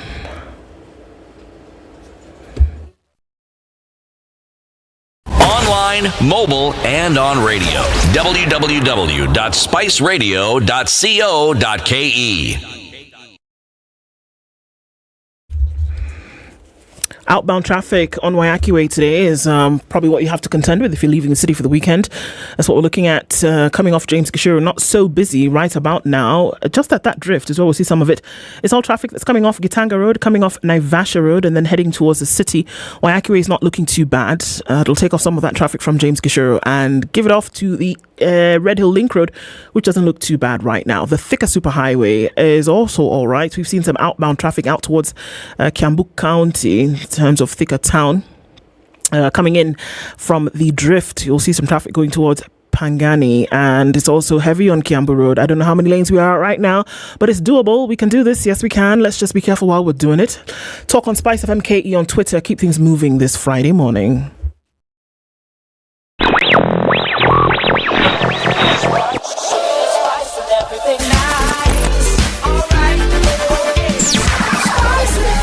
Spice up your life. Mature, intelligent talk every morning. Spice up yourself.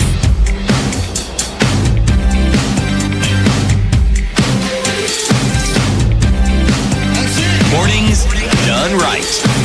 94.4 Spice FM, Nairobi. It's 21 minutes to 8 o'clock. Conversations continue this morning.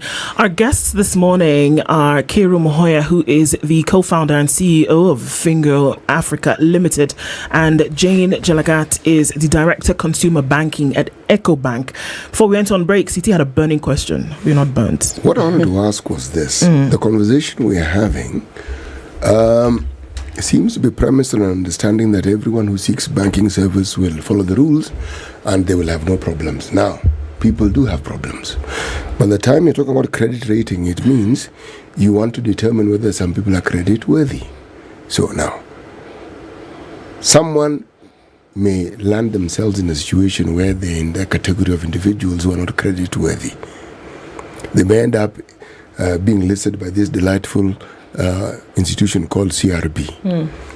Now, how then do you use this partnership to, one, try and prevent, because you will know patterns, you'll have understood what people do and how they get into those things. How do you have a preventative approach to ensuring people don't get there? Some though do. And when they do, how do you walk them out of it? Let me invite Jane to take this first. So first step is I'm trying to capture you much earlier before you do what people do later. So that's why this is for youth. So I'll get you when you're still, like Master of Proverbs, you bend the fish while it's still young, right? So you pick this youthful person and start training them much earlier. We had that conversation. So there, like you say, some people just don't get these lessons very well. And like Kiru said, after some time, you start unlearning stuff that you picked on the way. So then let's say it's gone bad. And you have adverse mentions everywhere. Both CRB and your bank account looks funny, but you're becoming more, what do we say? You're becoming more enlightened and you want to get out of this. How do I walk you out of the naughty corner? So the best way, and what, let me give a bit of background. So credit is ability to pay, character, and trust. Are you able to pay this facility? Do I look to you and trust that indeed you're going to do it? So you haven't done this rogue behavior before. Can I trust you? And then I just look at your character, looking at trends in banking and many other things that we look at, to then say, are you credit worthy or credit not so worthy yet? So how do I walk a client out of it on the Fingo app is then start giving you conversations of, hey, utachoma. You should actually see what Kiru's app does. It actually tells you the way you're going, you're overdrawing this thing, or it's going out of trend. So start speaking to you about behavioral things that will adversely affect your character. But let's say, like he has asked, how you're already adverse, how do I walk you back? He's telling you, stay on with me, don't go multi-banked, stay on with me, let's rebuild this together. What is your goal to borrow? How can I start helping you build that behavior? And it's the conversations within the app. Outside the app, it's still educational posters. Why? How do I get myself out of that? A lot of the people get it wrong by moving banks. So you mess up here, you move here.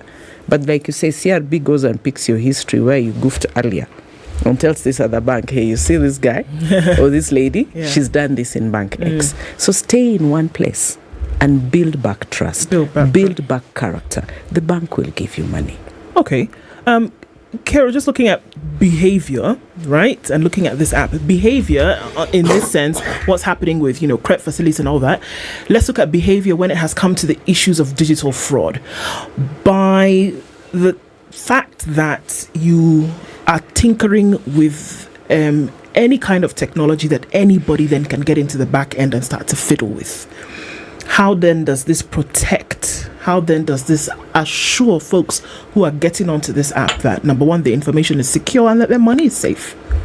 Yeah, that's a great question, and a question we spent, I think, 2.5 years trying to answer. And the simple answer to that is we're relying on EcoBank, which is effectively, one of the largest banks on the continent with over 30 million people using its services, and a strong banking and payment system. So to be able to offer the services digitally, we had to combine what EcoBank offers, which is that robust, strong platform, and be able to combine that with a digital presence, which is a platform called Fingo. And Fingo in itself now uses really advanced tools to be able to, one, detect, monitor, and onboard the right type of client. And the right type of client is as determined by different criteria. So the first criteria, obviously, is that it's a bank account and you need an ID. You need to do your basic know your customer. So when you walk into a branch, you usually have a form. We just digitize that. We get to know who you are, and we do this with technology that is able to effectively scan your documents for you and scan the features of your face as well to be able to identify you. And from there, your funds, your transactions are processed by this incredibly robust system that EcoBank has developed and been regulated. And that's kind of the last piece, which is, has the institution been regulated? Has the product been certified? And yes, it has. And it's been done so by the authority that holds the standard within the country of that security. So to the young people and to the others who are joining financial services, you have to join services that are regulated, services that are assured, and services that are protected. And there's only one authority, which is the central bank, and partnering with EcoBank gives us ability to do that and serve our clients securely. So it's been 2.5 years of, being in the trenches, essentially, like you said, right? And then trying to deliver this solution to young people. Does that mean it's only young people who can use that? No, actually.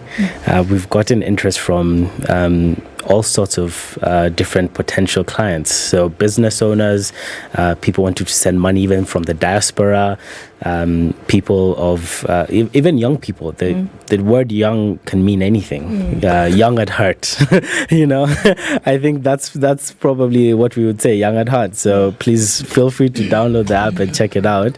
But in general, so the way we looked at young people is that young people are going to be the early adopters, and it's actually going to be a product that transcends the age group and is used by people that find it useful. So is it only useful for a young person not to visit a branch? No. Other people find it useful. Is it only useful for young people to have access to their financial data, to have access to multiple products in one app? No. Other people find it useful. It's young people because they're early adopters, and the origin of us was this started from young people and will actually transcend different ecolimbs of society. What have you done, or what do you do to guarantee the safety of this data that you have? So the data security is guaranteed by various authorities, and to be able to even hold that data, there's various standards that you have to abide by. So, for example, the Communication Authority has standard, the central bank has standard, and most importantly, the bank that we are with, EcoBank, has standards, and the highest standards. And so those, the combination of those certifications, the combination of the rigorous process of testing and ensuring that this standards are met yearly is what effectively guarantees the safety for the client.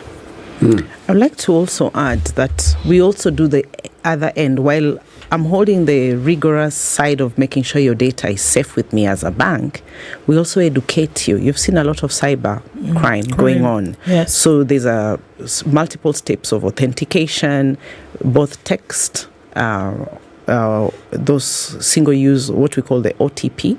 Yeah, the PIN that is sent on your text.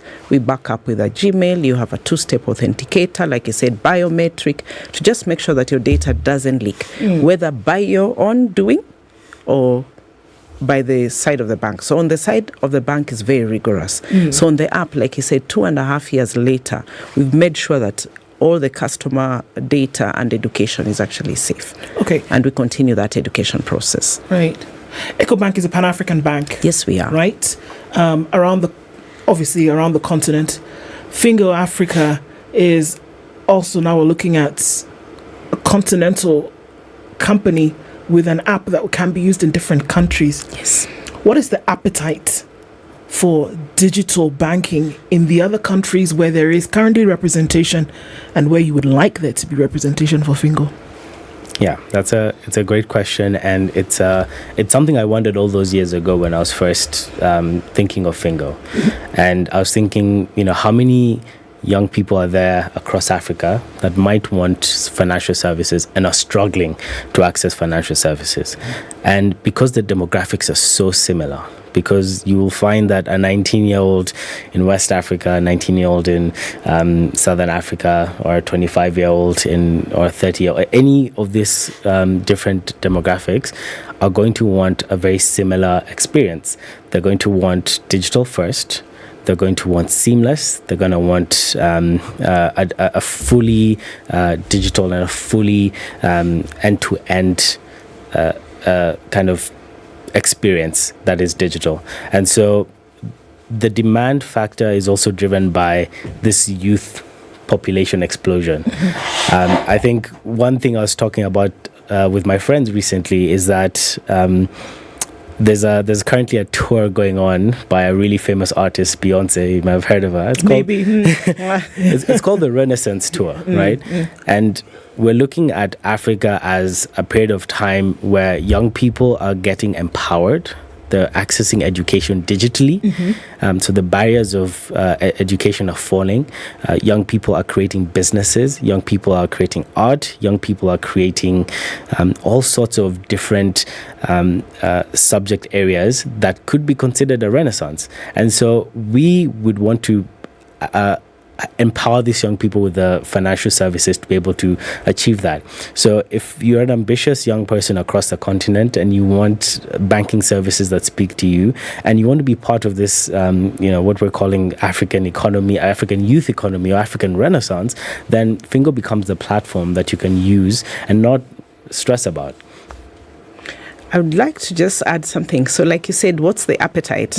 We're actually working with them to translate the app into French first. Yes. Then? Yeah, so we're doing Then French, Portuguese, I think. Portuguese. Yeah. We'll be going across different African countries and being able to use EcoBank's network.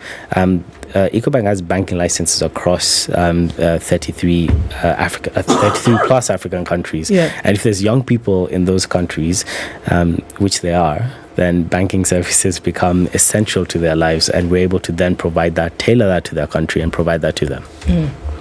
Okay, you have an app. It's working. What is the point at which you will feel you've reached saturation?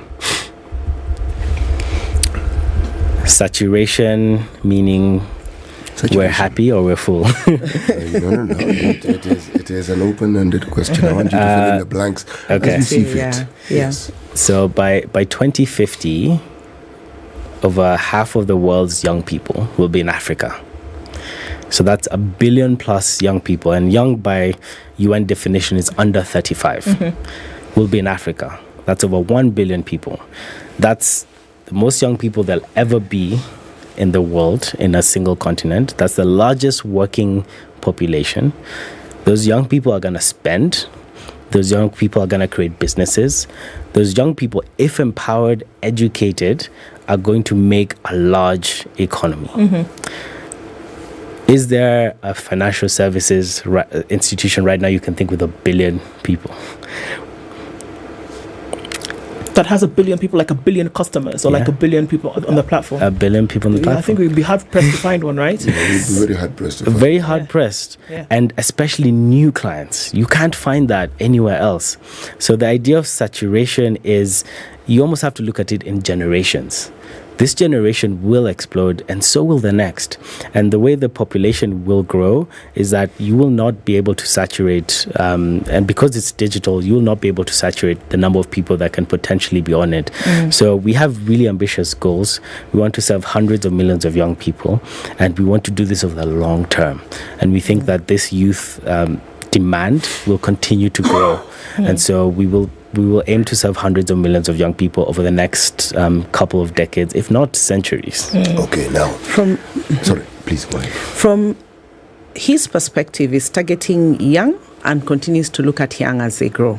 I, on the other hand, from the EcoBank side, I have 33 markets. I have another app altogether other than just the Fingo app, which is my normal banking app, the EcoBank mobile banking app. Should you be on it, you will see the 33 countries in there. For me, saturation is if I track penetration of banking. Remember, financial inclusion is what I'm solving for. And then I am actually the real, true Pan-African bank. So saturation for me is when I live up my name and truly create financial inclusion across all demographics, not just the youth, and across all my 33 countries and beyond. If I can do the entire Africa, 50-something countries, why not? That will be saturation, but that's something way above my pay grade. Something to aspire. Yes, but by all means, I must be leading bank across Africa and all my presence markets. How will you be able, because tracking then informs, right?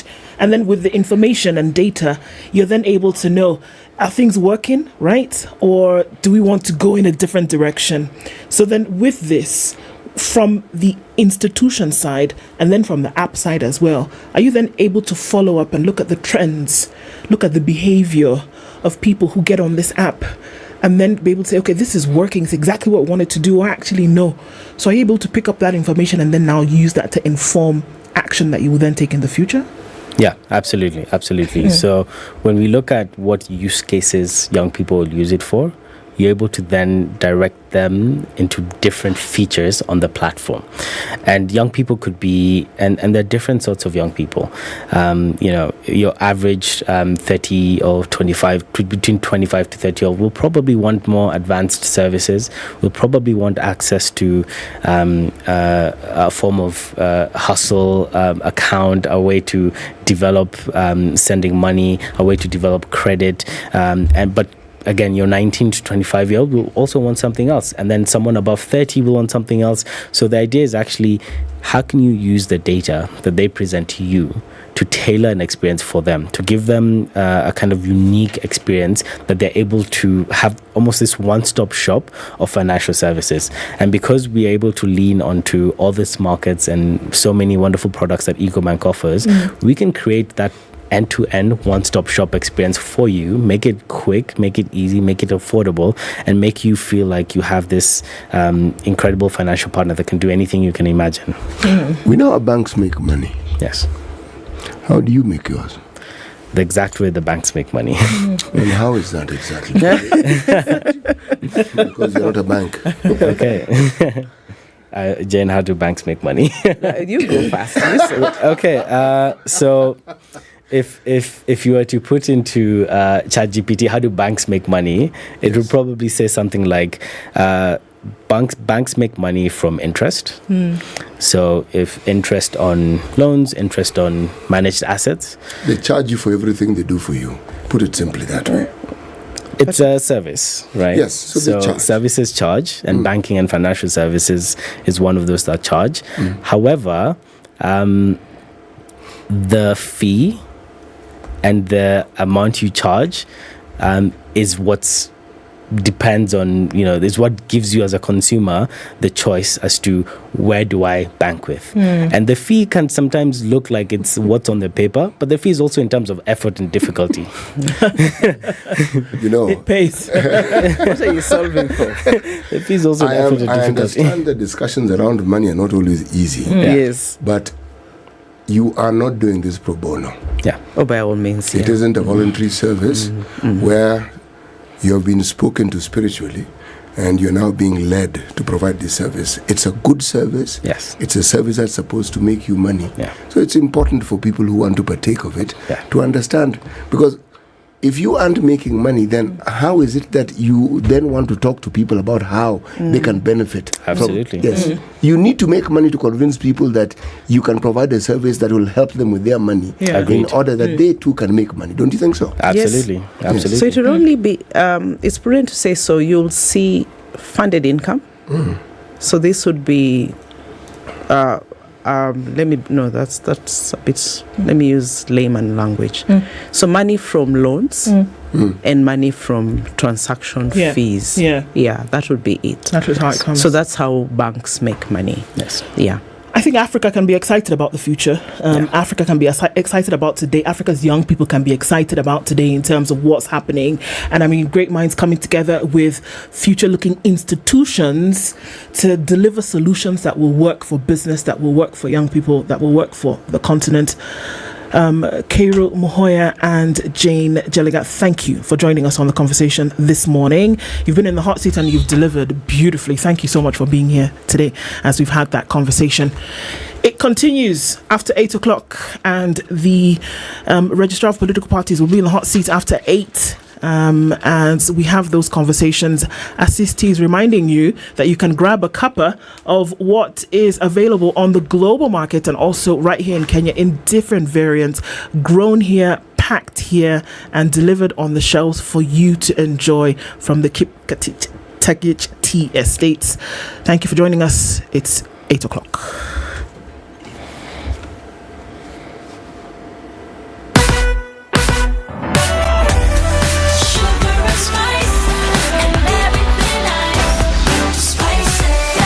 Spice up your life.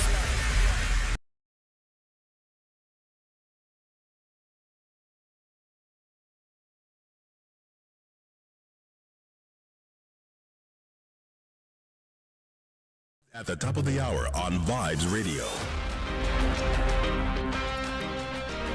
This is Newswire. I'm Dennis Aseto. The government will intensify funding in schools to upgrade their infrastructure and human resource. President William Ruto says these will enhance learning experience and improve student living. He said the government is committed to building a modern, dynamic and inclusive education ecosystem that is student-centered. Such a system, he added, molds minds, shapes character and transforms young people into agents of progress. Beyond what the ministry can do, I will look for friends so that we can do the 12 classrooms. But Rebecca, you are with me in college. If we do the 12 classrooms, you must admit an extra 1,000 students from the whole of Kenya. Why I am doing this, and for the record, I will look for other friends so that we can also do the dormitory. I've been told we need a dormitory that can accommodate between 800 and 1,000 young men. The constructions would happen at the Nairobi school. Now, controversial televangelist Paul Mackenzie of Good News International Church is engaged in activities that contradict his own teachings on food deprivation. Now, despite urging his followers to starve themselves to death, recent revelations show that Mackenzie was also rearing bees, involved in food co-production and constructing dams for irrigation within the expansive 800-acre estate linked to him. This came to light when Interior Cabinet Secretary Kithure Kindiki, accompanied by senior security officers, visited Mackenzie's home state inside the Shakahola forest, where the search, rescue and exhumation exercise of his victims is currently ongoing.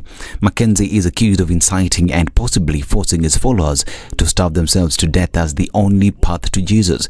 The controversial preacher has not yet been required to enter a plea, but on May 10th, a court ordered him to be detained for 3 more weeks pending further investigations of what has been dubbed the Shakahola Forest Massacre. The 50-year-old founder of the Good News International National Church turned himself in on April 14th after police acting on a tip-off first entered Shakahola Forest. And Kenyans are set for more pain as the prices of maize flour are expected to rise when the government plans to introduce a 10% tax on kraft paper. The levy is contained in the Finance Bill 2023 that is before the National Assembly. Kraft liner is a packaging paper that is used to package staple foods among other products. Kenya Association of Manufacturers said the proposed levy will have a direct negative impact of increasing the cost of packaging unga. They added that this will increase the cost of unga for consumers and comes at a time when Mwananchi is unable to put up with the inflated cost. Now, the High Court has ruled that 102 million shillings gifted to a Kenyan college student by her Belgian boyfriend are proceeds of crime. Justice Esther Maina ruled that funds gifted to Felista Nyamathira Njoroge before fated to the state. Justice Maina said the source of the money from billionaire Mark DeMezel had not been explained and the crypto personality failed to show how he earned the money. She pointed out that Njoroge's boyfriend had been given an opportunity to explain the source of his funds that he would wire to women in different parts of the world, but failed to do so. Now, the Scrap Metal Council has threatened to revoke licenses of dealers involved in cases of theft and vandalism targeting critical public and private sectors infrastructure in the country. The council's chairperson, Francis Mugo, indicated that it is monitoring the industry to conform to regulations, with any players failing to comply risk being arrested and prosecuted. Mugo also urged government agencies that need to dispose scrap metal to do so in consultation with SMC as a way to curb the vice. And over 15,000 litres of illicit brew destroyed in Chamenek Forest, Nyahururu. Administrators in Nyahururu, led by a minor village senior chief Waithaka Muraya, destroyed by pouring over 15,000 litres of the brew. The brew was being brewed at a temporary distillery deep inside Chamenek Forest and on the banks of Chamenek River. In an intelligence-led raid, the administrators combed the forest and found 2 metallic boilers used for distilling. Also found in the forest were 30 metallic and plastic containers, 250 litres each, buried underground. The containers had raw brew locally identified as Kangara that would eventually be used to brew changa. This is Newswire. Dennis Aseto, good morning.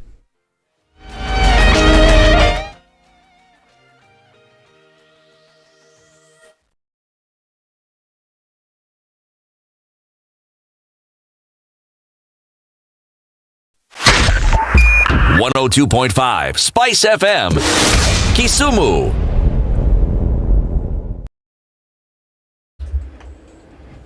Okay, a few minutes after now, 8 o'clock, and traffic continues this Friday morning. And we're looking at it still heavy on Jogo Road as you get towards the City Stadium roundabout, out towards Landis. There's heavy traffic there. Let's look on Wayaki Way. Outbound traffic is doing the business today. Really busy as you leave Nairobi, as is the practice for a lot of folks coming into the weekend. Let's look at Mombasa Road, where there's a little bit of traffic here and there as you then approach Cabanas, going out towards North Airport Road and then out towards Embakasi, and then touching on the outer ring, but it's doable, it's manageable. We're also looking at a little bit of traffic coming off Gong Road, Langata Road, Raila Odinga Way, then joining towards the City Mortuary roundabout. So it's a busy morning as concerns that, but like I said, it's not looking too bad. Haile Selassie coming off of Nyayo Stadium on Uhuru Highway into the CBD. As you're coming off Moranga Road into the CBD as well, you'll all meet at some point, but nobody's going to get stuck just yet. The service lanes are looking pretty good on the Thika Super Highway. You might want to think about using that.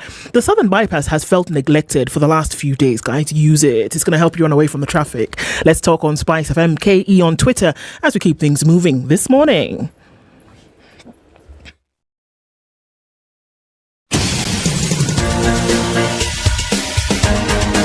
This is The Situation Room, the home of hard-hitting political commentary and penetrating insights about the state of the nation. This is a talk radio experience like no other. The Situation Room, a place for hard truths, debates, and elevated conversations. The Situation Room, witty, political, engaging, deep, controversial. In the room, we have C.T. Muga, researcher, academic, seasoned political observer, a fountain of wisdom in these politically uncertain times. Ndu Oko, Nigerian by birth, Kenyan by choice, communications expert, Pan-Africanist, a truth seeker and believer in people power, and Eric Latin, agent provocateur, the man in the chair, seasoned journalist, news hound, a man who believes in punching up, not down. This is the Situation Room, the only way to start your day. It's the 26th of May, 2023, and it's 7 minutes after 8 o'clock in the third hour of Kenya's biggest conversation on Spice FM. Wherever you're tuned in the country and around the world, and our live streams are up to help you do that on YouTube and Facebook, Spice FM KE. Our audience on KTN Home still with us, and it'll be great because next month, KTN Home is rebranding all your favorite programming, children's programs, Club Kiboko, your cartoons, your sports programs, as well as your soaps. And KTN Home says, welcome home for a rebrand of that in the month of June. So, Karibu Sana. We're serving the tea with Assist Tea this hour. On Kenya's biggest conversation, tea grown in Kursoi South District on those rolling tea estates, offering up premium tea in different variants. Have a cuppa as we serve it this morning. Our guest for this hour is already seated in the hot seat, and we'll be having a conversation about a lot of things. The Registrar of Political Parties, Madam Anne Dorito, is already here with us. And as we start off this hour, let's welcome her with today's proverb. Yes, the whole of this week, our proverbs have been from the country of Djibouti. And today marks the end of those proverbs from the country of Djibouti. Djibouti, mainland Africa, the smallest country geographically. The population of just slightly over 950,000 people.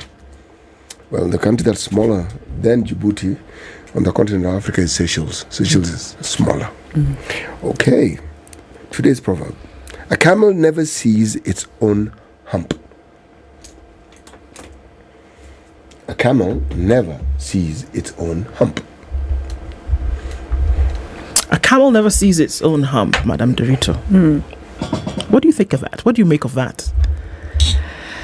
That you can carry so much wealth, you can carry so much, but probably you're not able to see what you're carrying. And unless somebody else see it and tell you, you may know probably it exists, but the magnitude of what you are and what you are carrying may not be clear to you. Yeah, because you cannot see it directly. You can't see it, but others can. Yeah. Indeed. All right. The wealth of the office that you carry is seen by very, very, very many. And in the last few days, there have been whirlwinds swirling. And as we just get right into that conversation, I'm going to ask a question that may seem very basic, but I'm going to ask it anyway. And then as we have the conversation, it might seem why. What does the office of the registrar do? What responsibility is placed upon your office and on your person as a registrar of political parties in Kenya today? The Office of Registrar of Political Parties is an independent state office established by Political Parties Act under the meaning of Article 260 of the Constitution of Kenya. It was established way back in 2007, where it was hosted under the Electoral Commission then. Later in 2011, there was a repeal of the Act, and when the Act was repealed, we then had a Political Parties Act 2011, and that is the Act that we're implementing today. This is the Act that delinked the Office of Registrar from the Electoral Commission, and the office finally was delinked successfully in 2015. Yeah, so it has been in existence for that period, and the mandate of the Office of Registrar, broadly speaking, include registering political parties, regulating activities of political parties, and finally administering political parties fund in broad terms. However, in the Act, this mandate is broken into 11 functions, which really speak to how that regulation should happen and how then you administer that fund, you regulate and become custodian of the membership register, among other things. Yeah, so in a nutshell, that is the definition of the Office of Registrar in law. In law. Many might think that it takes a salient position until this one event then comes where people now want to register either their alignment or their choice to then be recognized in government, and it takes on the name of elections. And then we see a lot of realignment. We see a lot of running around, and then the name of the office comes into play quite often, and you make headlines again quite often during an election, and there's changing of posts and changing of seats. How do you play out changing of parties, registration of new parties? How then do you play out in a heated electoral situation whereby you have to follow the law? How do you play out in such situations? Because we then hear front and center during an election. One, the reason why we hit headlines sometimes is not for our own making, because generally speaking, our office is apolitical. And we are an impartial institution and apolitical. So we do our work quietly, just like any other government institutions, and we really deliver service to the people who are supposed to be where service is supposed to deliver to the people who come to visit us, or we look at what is our mandate and then implement it. But when they are, because we are registered political parties, then when political parties and politicians have issues to do with their own political competition, including, for example, change of realignment and change of names and change of officials and all that, they are the one who heighten the activities, and then we then have to come out and explain and clear the air and talk about our institution and talk about our decisions, because sometimes politicians have a platform that we don't have, because they can say anything. They can talk out there and probably talk against or for. But as an institution, our mandate is to do the work without political interference, and so much so that our ability to then execute our decision is focused on the law and the procedures that have been laid down there. So that's why we take this opportunity very seriously, so that we are able to educate Kenyans on the processes, so that they don't hear only one side of the story. We register political parties. We have currently 90 political parties who are registered. We have others who are in the process of registering. Kenyans actually apply in thousands for registration of political parties. Yeah, every week we are processing names, people who are reserving names and symbols and all that, almost 100 every other week. And whether that come to fruition in terms of registration depends on the person who have come to request for that registration, because there are processes and procedures which a Kenyan must meet when we are registering a political party, including looking for clearances for Chapter 6, then also recruiting members and opening offices, among other things. So sometimes majority of Kenyans come and probably are not able to really finish the process, but others who are very, very determined, they go all the way and are able to register a political party up to the end. We also look at the different procedures, and one of our laws is to maintain, to be custodian and maintain a membership register of all political parties. Recently, or not recently, actually, in 2021, we came up with the platform where we manage those political party membership. And we have a system called Integrated Political Parties Management System, where we host the data of all members of political party. But it is important to note that the Office of Registrar of Political Party does not recruit members. It is political parties that recruit members. It's political parties then who own the members. We are only custodian to regulate for purposes of regulation. So when they decide to remove their members, it is them who have decided. But we have a role to see whether they have followed the law. Because it's one way to decide, because you can start there and declare that somebody is not a member. But when you come before us, ours is to check what you are saying and against the document you have presented and the procedures that you have followed. Because it must be in tandem with the party constitution and the Political Parties Act and other applicable laws. Once we are certain that, that's the only time we only confirm what the party has already decided. Okay. But it is not our decision. Okay. Yeah. If one has a problem with the decision, because clearly the matters that have arisen in the recent past have arisen because the decisions that the Office of the Registrar of Political Parties has made has not chimed well with certain political players. And they have said some really interesting things. And let me just read something that is quoted as having been said by one Eugene Wamalwa. The Registrar of Political Parties, Andrew, must leave office in view of clear manifestation that she has been cooperated into partisan and illegal schemes by the Kenya Kwanza to cripple instead of protecting political parties. And yet, there's a rejoinder that is here, which in my opinion is worth reading as well. I do not work with threats and intimidation. There is a manner through which they can challenge decisions made by state officers. Now, I'd like to understand. Yes. A decision was made.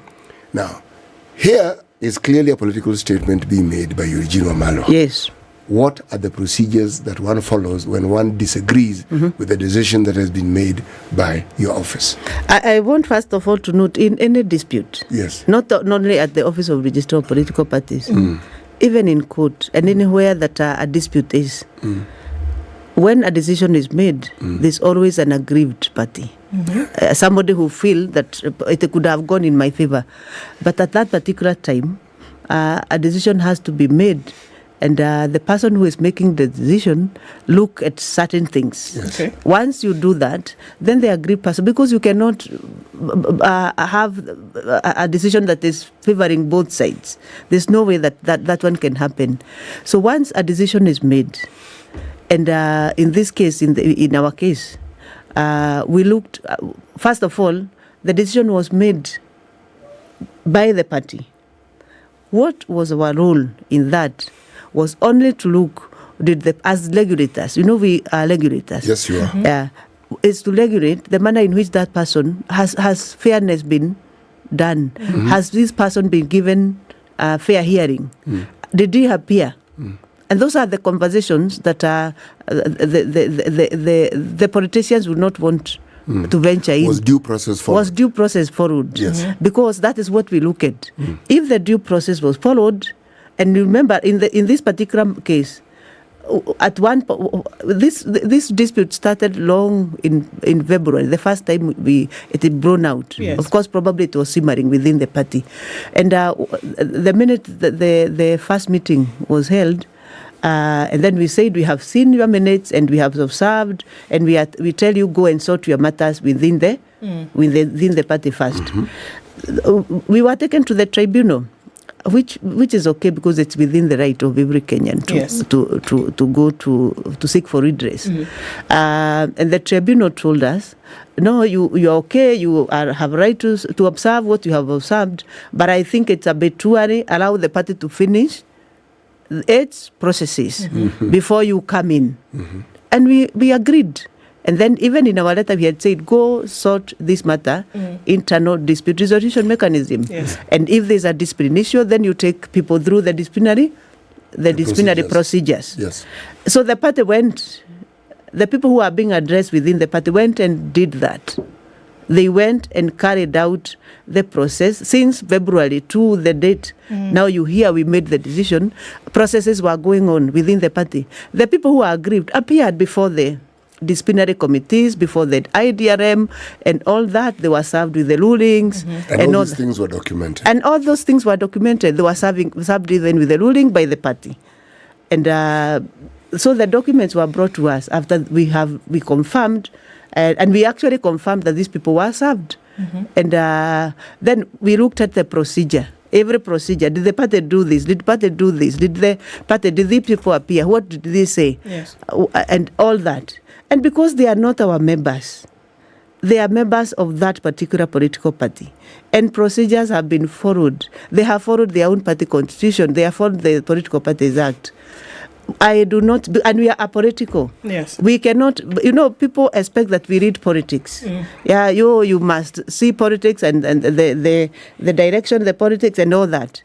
But you see, if you do that as an independent state, as an independent state office, yes, then you are not going to do the work that the Constitution and the people of Kenya have allowed you to do, because you hold a position in trust. Indeed. Yeah. Ms. Nderitu, I think they've gone a little bit further than that. And just for anybody who might be on the moon and not really understand what we're talking about here, is that, and if we're not, the Jubilee Party, essentially today, if we want to call them factions that have been split, one faction has not been shy in their assertions. And they have said that you are being used as a tool of the state to then take away whatever remainder of Jubilee is left and have it join Kenya Kwanza. They were not shy about that. I'll give you two scenarios. Said that. Yeah, I'll give you two scenarios. Because for registrar, when you do or you don't do, your goose is always cooked. Because there must be a political divide. And I'll give you two scenarios. Currently, we made some decision, sometimes a month, some few months ago, and the ruling party took us to court. Yeah. And we are in court. Actually, we are still in court. If we are that biased, then we could have been making all decisions that are favoring the sitting government. But this particular time, we actually made a ruling that the ruling party was very dissatisfied. The only thing they never did, they never went through. So they decided we are going to take the registrar to court. And they were unhappy with the decision. Because according to us, we look at the procedures and rule. And we are still in court. We are in court with many other political parties on matters that we have made decisions on. Because decisions must continue to be made. And the people who are dissatisfied then move to the next dispute resolution processes. For sure, then, how can we be partisan? When we are talking, and I'll give you another example, when we are talking about coalitions and all that, we are very categorical who is in which coalition, and the people who move and they actually have not moved legally. We say without shying. And sometimes it's not sitting very well with some sections of people in government. Sometimes it's not sitting well with people in opposition. Okay. Because when every time you talk and make a decision, those decisions are based on law. We don't base a decision on political scenarios. We base it on law and what is before us and what has been filed. So that we maintain our independence. Sometimes the accusation come because of the political unfolding, but we are not interested in politics.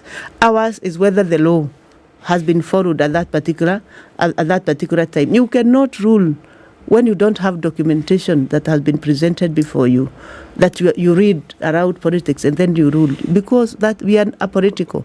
And that's why we say it is very important that Kenyans understand that public institutions have to make decisions, and those decisions have to favor one side or the other depending on what is presented in law. Sometimes it's this side, sometimes it's this other side.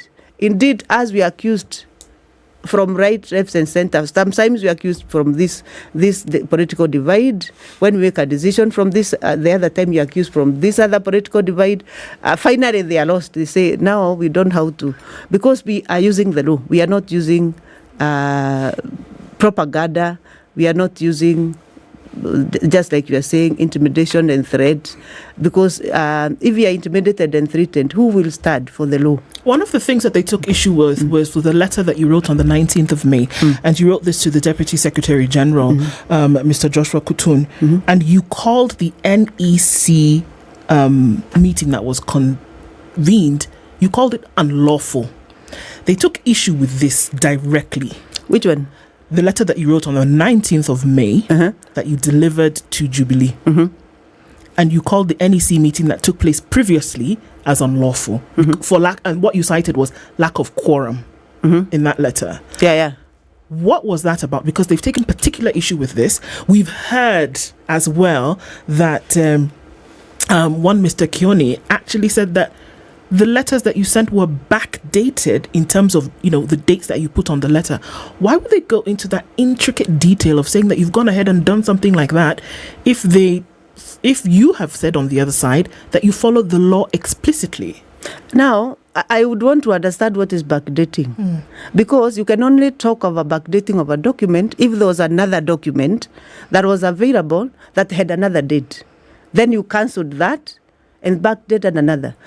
We have not given any other letter apart from that letter given on the 19th. Dated on the 19th, and which we sent on Monday. Because I know you received letters. When you receive a letter could be written on 5th, but you receive it on 10th. Yes. Because the sender of the letter has to process that letter through a registry, through a process so that the letter leaves your desk to go to where it is. But what matters is that a letter was dated a particular date. So I actually I'm lost when I hear about backdating because we don't have another letter. Because what is the basis of that backdating? Because if sending the letter on Monday when it is dated on Friday, that is what happens in all government institutions. Even yesterday, I received a letter from different government offices dated 5th, and I'm receiving them 2 weeks later. Yeah, as it was only a weekend in between, and we sent it on Monday.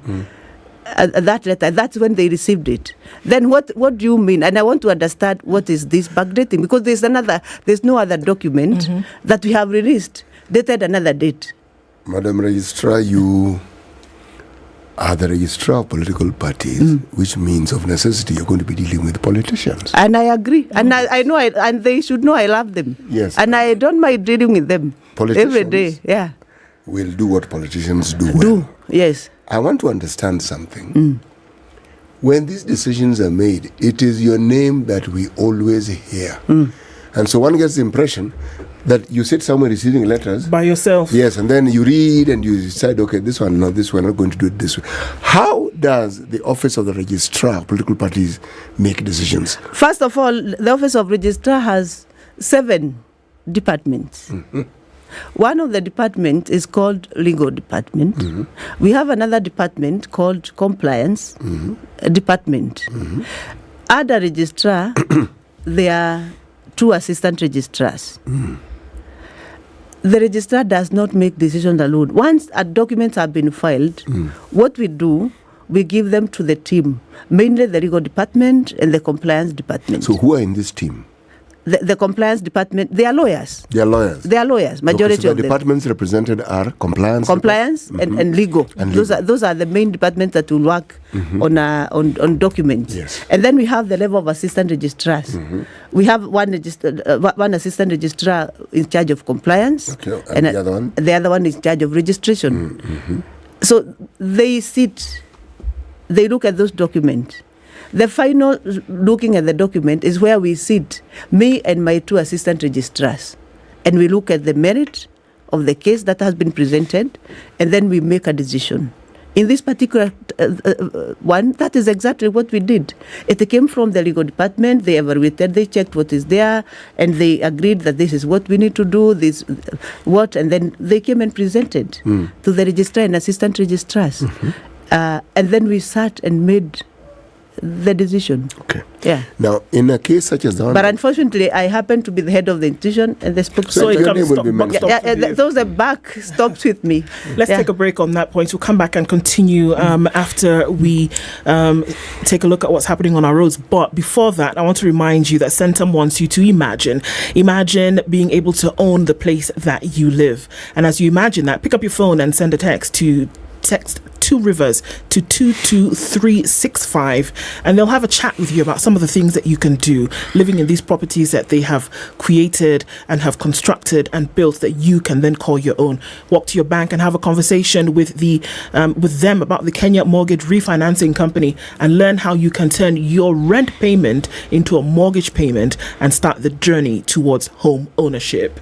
The Registrar for Political Parties is serving the tea, but we're going to serve you some tea this morning. The Kurosoi South District growing some wonderful, just there on those rolling tea estates. Kiptagich is serving some tea that has been grown, packaged right here in Kenya.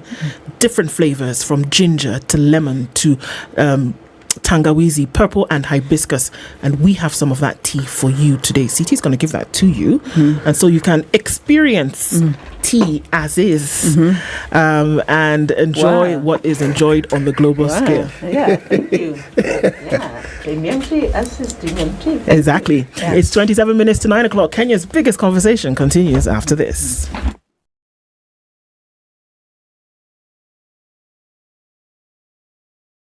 This is the Situation Room, the only way to start your day.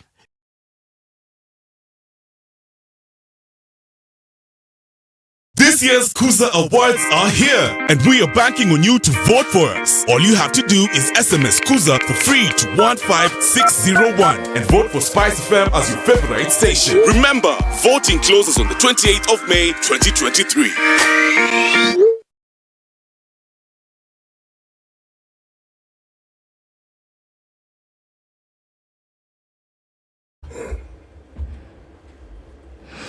All right, 14 and mostly sunny, partly sunny conditions in Nairobi. At 17, it's sunny in Nakuru, and 15 and cloudy in Nyeri. 17 and sunny in Eldoret, and at 26, the sun is up in Mombasa.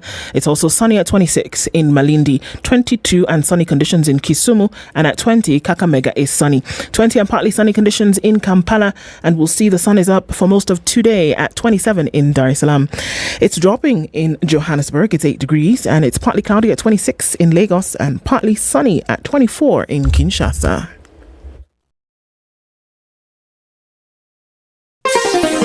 Chilled Spice.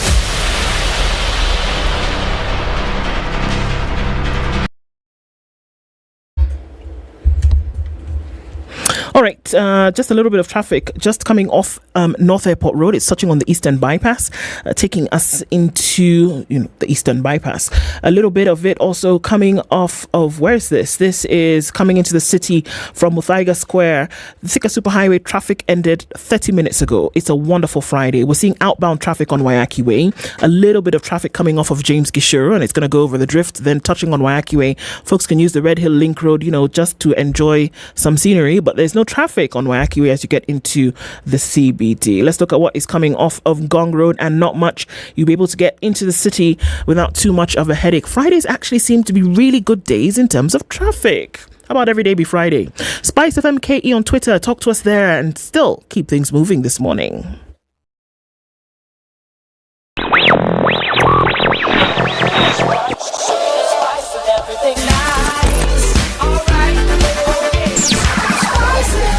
Spice up your life. Mature, intelligent talk every morning. Spice up yourself.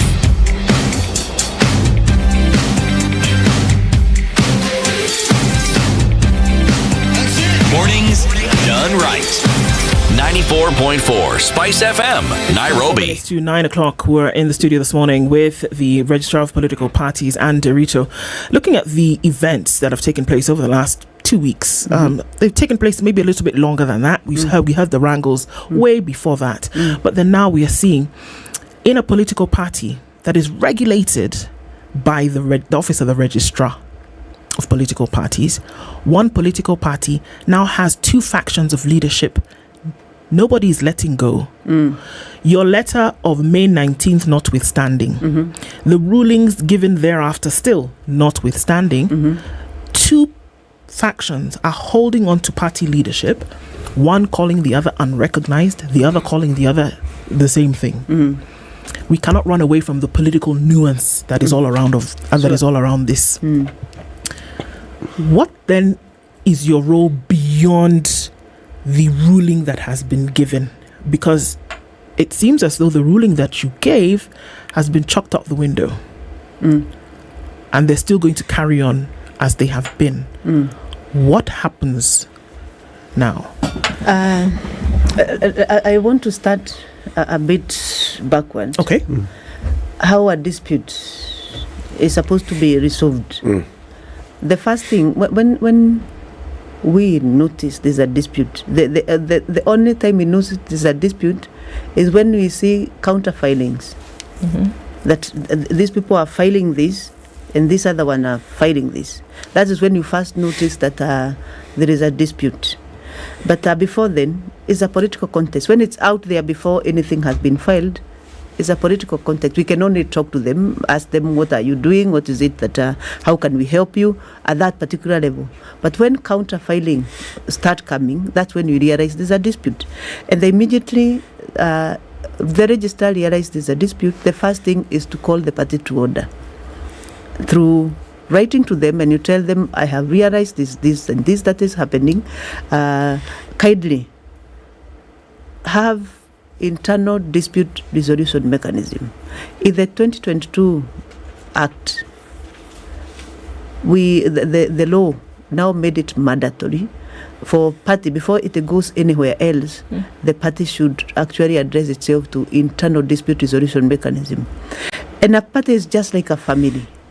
When people start fighting in a family, the first thing is not to go out there to call neighbors and to call everybody. I think the first thing a family does. Well, unless the one in the house wants to, shoot you, then you're going to ask for help. Yeah. Unless you are on fire, you are just about to be killed and all that, then you can shout and ask for. Yeah, but if it's an argument, and this one is to us is a political argument. The first thing a family and a party should do is to sit down and ask ourselves, why are we quarreling? Can we be able to resolve that? If they are not able to resolve that within the party, that is when they go to the next level. So the minute we realize this, that the first thing is to refer them to internal dispute resolution mechanism. So they try to see, and we have, as parties, and after the change of law, parties had to come up with party organs, which include dispute resolution committees and disciplinary committees, standing committee within the party to deal with that. And then it's at that level when they really talk and they can no longer agree, like in the current scenario, then the dispute get outside.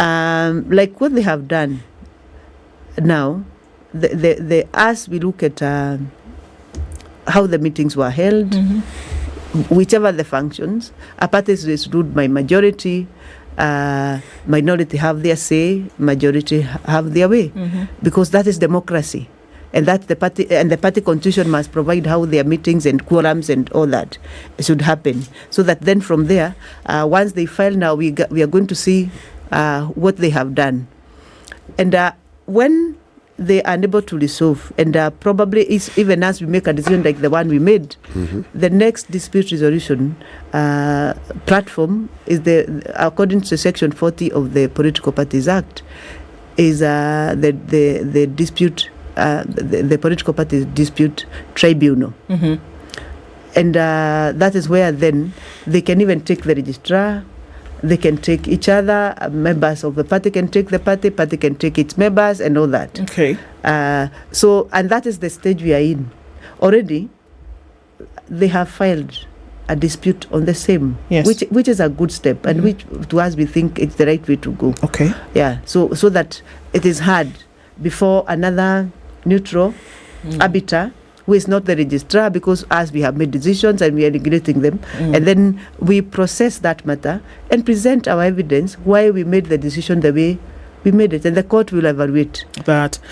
In a scenario where, and it's been said that possible that this is that scenario, in a scenario where there might be external participation or external push for a certain decision to be made in a certain way, how does the registrar's office handle that?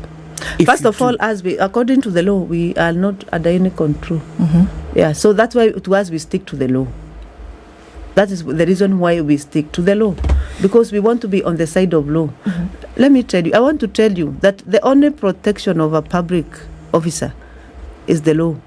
When you follow the law and you try and see as much as possible you are fair and you have looked at what are the provisions, then you feel comfortable. Even if your decision is challenged, at least you can be questioned by court on different areas, or even your decision overturned, but the court will declare where you actually never probably, but we do due diligence in terms of following the law. When a political matter is taken before a high court,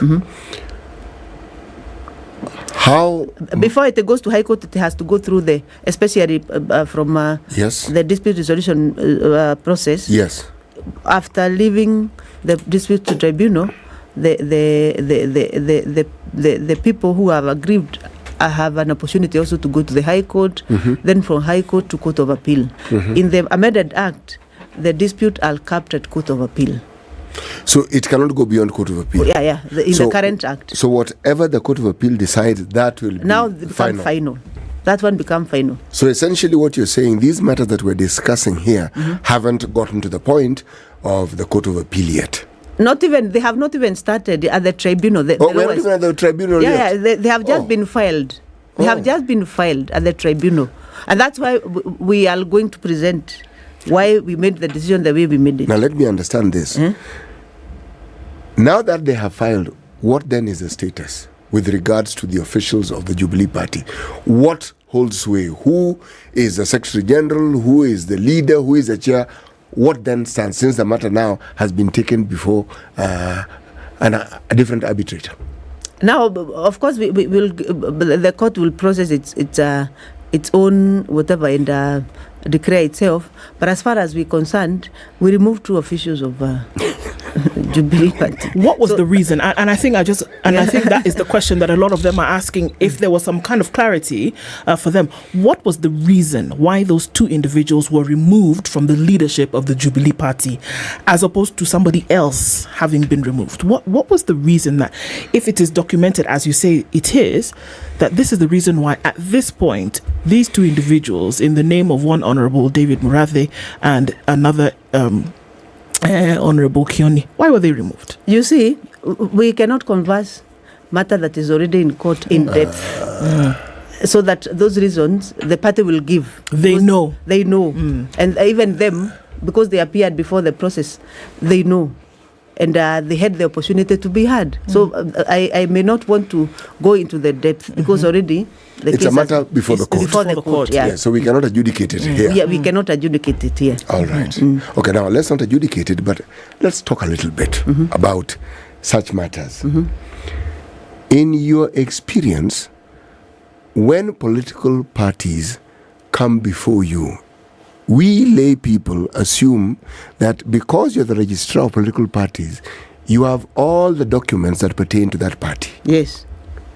You have a very clear understanding of the rules and regulations that this party follows, for instance, in resolving disputes. Yes. And you have a clear mandate and a clear indication of how these things should go. Now, if it is clear to you, are we therefore saying, because we are seeing that there's a disagreement, that it isn't clear to the people who are in those parties themselves? Of course, it is clear, but politics, you said, politics must play. And, they have the platform.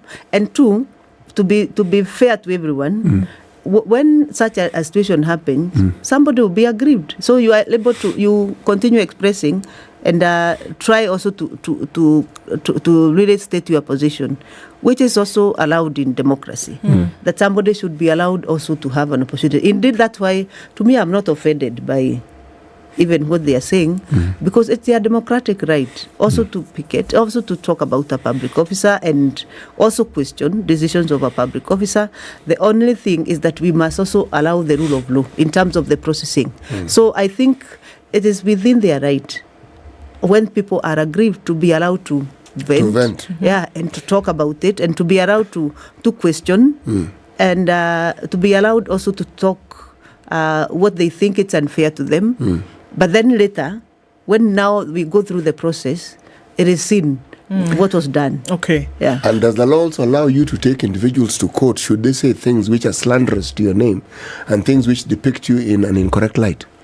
If I feel that it's if you're adequately aggrieved. I'm adequately aggrieved, just like any other Kenyan. Yes. I have a right. Yes. I have constitutional right to do that. Okay. Yeah, if I feel that it is adequate. I don't know whether to say adequately aggrieved. Yes. Yeah, but so far, yes. I think it's within their right to pick it to say, Yes. because by the way, if you take a job as a state officer, as a public officer, you are a public officer, so you should be allowed yourself for scrutiny. Yes. Yeah. You have to be criticized, to be said what you have done or not done, Yes. because you are holding an institution. Yes. And what I separate personally, there's a very big difference between the registrar of political parties. And the person. Of course. Yeah, they can continue talking about the registrar of political parties. That's I have fine. no problem with Yes. that. Yeah, because, and they even mentioned my name because I'm the one sitting at this particular time. There is no problem with that. And I separate that because that registrar by any other name, apart from Manenderito, even if it's called you, you'll be criticized in the same manner. Indeed. So the very first question that I had asked was about the role that the registrar of political parties plays and what it is mandated to do. Now, this what we have seen, and that could very easily happen, seeing as we're in the season, or usually around elections, we get into the season of coalitions. And that you're likely to see these wrangles by virtue of the fact that we're dealing with human beings, politicians or not. So, is it then, within the mandate of the registrar of political parties, then to get involved in sorting out internal party wrangles? We can do it as far as the law allows us to do. One, you know that we have no apparent powers. We don't have court power. We are quasi judicial, yes, but we don't have court powers that we can now resolve a dispute. We don't have because we are regulators. We can attempt, and we actually usually attempt by those IDRM talking to different functions. Sometimes we call the warring functions together if they are, for lack of a better word, if they are callable. Because their time, the dispute has gone so much, even if you call them, there's no need. They have already started labeling you, and they have done, if they are callable, for lack of a better English word, then you can call them and try. And we do that every time. By the way, in this year alone, I think we have done about 13 or so parties. Some of them actually come and agree. Okay. Yeah, about 13 parties. And they come, we discuss, we tell them this is the way, this is what your constitution says, this is what you can do, and ABCD. And if you are not agreeing, you are actually affecting the operations of your party, and you cannot move forward as a party. Because when there's a dispute, the party does not move forward. So but we cannot go beyond what the law allow us to do. Part of it being that we have no arbitration powers. Neither do we have dispute resolution powers. Ours is regulation powers. So once we are not able to then bring them together from a regulation point of view for clarifying dispute and allowing them to see where they are so that they are able to resolve, then that's when we declare it's a dispute and we send them to the tribunal for the dispute to be resolved. And we make the decisions that we have to make. Like what you made. Like what we made, because you cannot put the party in oblivion. You must make a decision to make it move forward, provided the legal processes have been followed, so that you are not the block that is refusing them to sort their matter. So they'll go to the next level, which is the tribunal, where now their matter will be heard, and then determinations will be made. Would we see this kind of attention if it was a smaller party that did not influence the political conversation of the day? Would we see this kind of attention that with what is given to Jubilee today, which then fuels the conversation about? I'm telling you, there are so many other parties that have disputed. This year alone, we have done about 13 parties that have different disputes. A majority of them have agreed and gone. Others, there are even several other parties that are in court. who are undergoing dispute because of decisions you have made. Okay. Yeah. So it is the attention that is given by the politician, depending on the political acumen of might of various politicians. Okay. Yeah. One issue that has come up, again, having come from coalition season, as I like to call it, is that several parties come under the umbrella of a coalition. At some point, for one reason or the other, we'll find that parties will move and they will go to another coalition. There have been calls for you to regulate that action and say, what happens to these parties? We then run under this umbrella. Then suddenly somewhere along the line, these parties then move.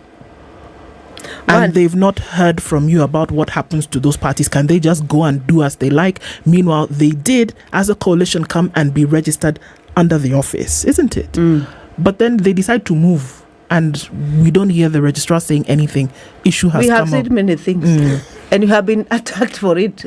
Yes, probably. Your silence has also been attacked. They say your silence is being attacked for. Why then do we not see you making noise about these parties who were with us, and then suddenly, because we are not the government of the day, they've moved, and then nobody has said anything? Why is there no action being taken? I think history will tell us that coalitions in this country, after elections, they start being shaky. And it's not the first time. Evaluate the coalitions that have been there before. CORD, NASA, which other coalition? Jubilee coalition itself after the elections of 2017. All those coalitions start because politics is also about interest, and some politicians feel the alignment. So the balance here is the right of association and the provisions of the law. As we have decided, if you want to move, because it's your right, if you really, as a party, want to move to the other side or remain on the other side, one, that is guaranteed. And the law does not prohibit you to move. What it prohibits is for you to move illegally. You must follow the procedures that are written down for you to move. If you are a party and you are in a certain coalition, then you should leave legally. And legally means you leave after a certain period of time. Yeah. Now, if you leave... And then you process the documentation of that leaving. Now, if you leave before that period of time, what powers does your office have in order to restore that balance that is supposed to be created by those rules? First of all, ours is to check how you enter and leave. That is the powers that we have, because we are regulatory. That's it. But we cannot sanction you as a member. First of all, members do not belong to us. Those people who are moving from one party to another, some are remaining on this, so they are moving they are moving as members. So the issue of members moving, it's the work of the party. It's the work of the party, so that the party regulates itself by calling its members to order. We cannot come and deal with an individual politician to tell you, no, you must remain on this direction, because we don't have those powers. But you can actually tell an individual that they can go within a party. No, as we have seen. No, we don't make that decision. We regulate the manner in which the decision is still made by the party. So you can uphold the decision that has been made by the party because you see that they have followed the procedure. Yes, but we cannot start the process ourselves. But when a party wants to leave a coalition, do you look at the process through which they may have left and said, we can say that this is all right? Do you get involved?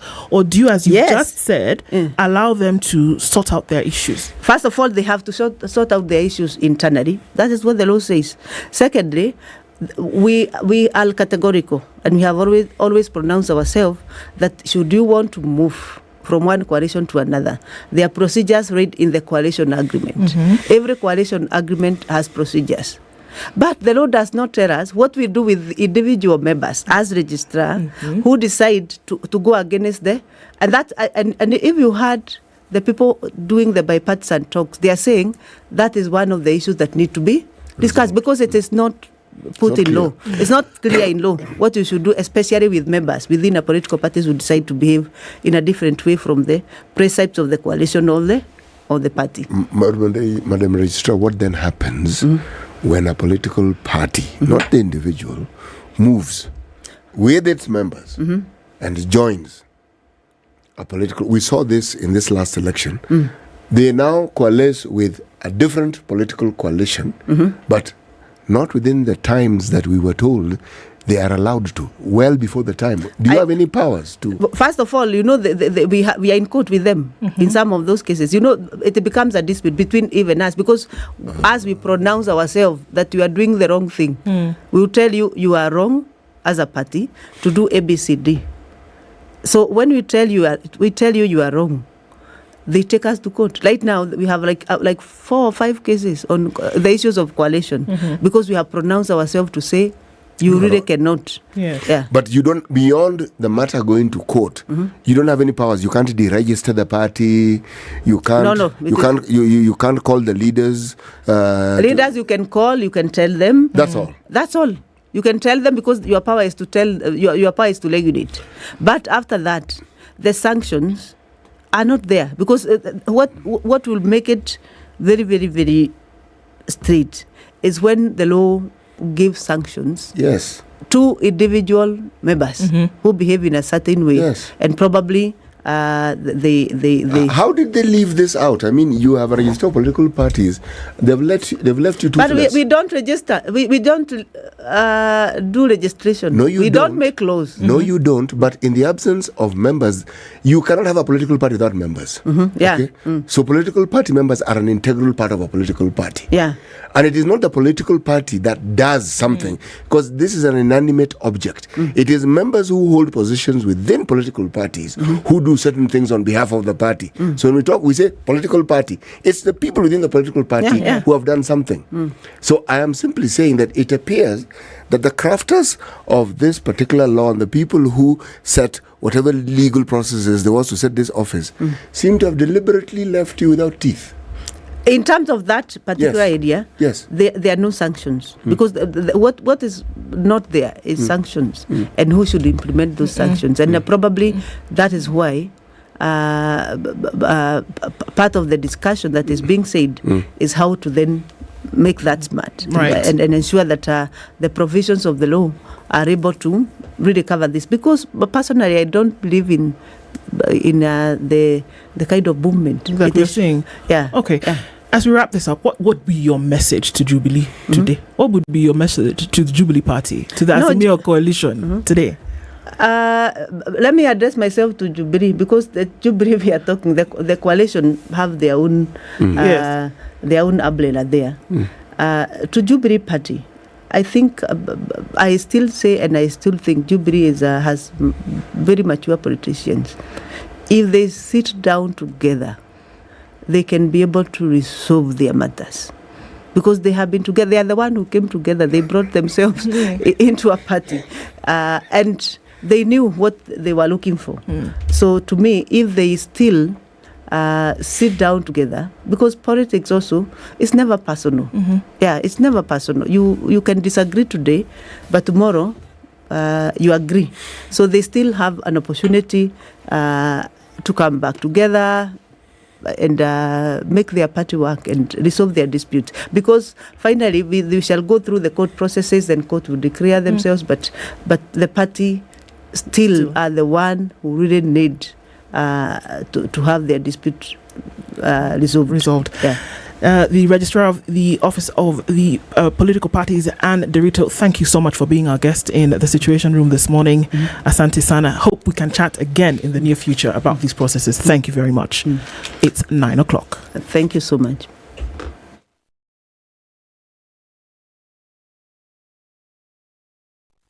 Cabinet Secretary Musalia Mudavadi said bold decisions will have to be made about such corporations, which could entail merging or shutting down a number of them. With the current economic situation in the country, where the value of the Kenyan shilling against the currencies has shrunk, Mudavadi said the government will have to decide which corporations should continue to operate. Digital lenders have rejected a proposal requiring them to remit a 20% excise duty on interest charged on loans, while other financial institutions only required to pay the tax on other fees. In the submissions to the Finance Committee of the National Assembly Public Participation on the Finance Bill 2023, Digital Financial Services Associations of Kenya has described the move as discriminatory and punitive in the current economic situation of the country. The imposition of excise duty on interest charged by digital lenders, the association said contradicts the approach taken on core incomes of financial institutions, such as interest for banks, premiums for insurers, and premium-based commissions for insurance brokers, where these incomes are exempted from excise duty. The Central Organization of Trade Union Secretary General Francis Atwoli now wants President William Ruto and Azimio la Umoja One Kenya leader Raila Odinga to ditch the bipartisan talks process meant to address the differences between the opposition and the government. Atwoli instead wants the two leaders to iron out their differences in person and lead the country towards economic recovery. The court boss poured cold water on the ongoing talks, reiterating that they are of little consequence to uniting the country. Siaya Governor James Orengo has asked retired President Uhuru Kenyatta to remain firm despite threats by Kenya Kwanza leaders that he should be denied pension for refusing to quit active politics. Orengo has told Uhuru not to be intimidated by anyone because his main pension is the goodwill of the Kenyan people who still love him. He told the former president to stay put and continue with these political activities uninterrupted because he has the support of the Kenyan people.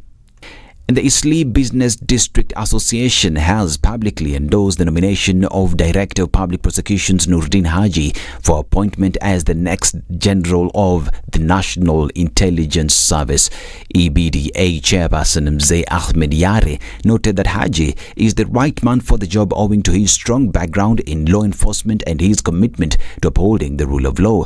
The chairman similarly lauded Haji for introducing significant reforms in the country's judicial system during his tenure as DPP, further noting that his policies have thrown a spanner in the works of graft dealings across the country. Former United Democratic Alliance chairperson Johnson Muthama has urged the church to support the government's initiative to vet the religious institutions to ensure that the country is free from radicalization. Muthama, who is now a member of the Parliamentary Service Commission, says the move taken by President William Ruto to form a task force to look into operation of churches within shouldn't be interrupted as curtailing the worship, but one that is aimed at sanitizing the environment following the Shakahola massacre. According to the former Machakos senator, the clergy collaborating with the government will help to weed out extremism in the places of worship. Fulgens Kayishema, one of 4 remaining fugitives sought for their role in the 1994 Rwanda genocide, has been arrested in South Africa. Around 800,000 Rwandans, most of them ethnic Tutsis, died over 100 days at the hands of Hutu extremists. Kayishema, a former judicial police inspector, faces charges of genocide, complicity in and conspiracy to commit genocide and crimes against humanity. This is Newswire. I'm Dennis Aseto. Good morning.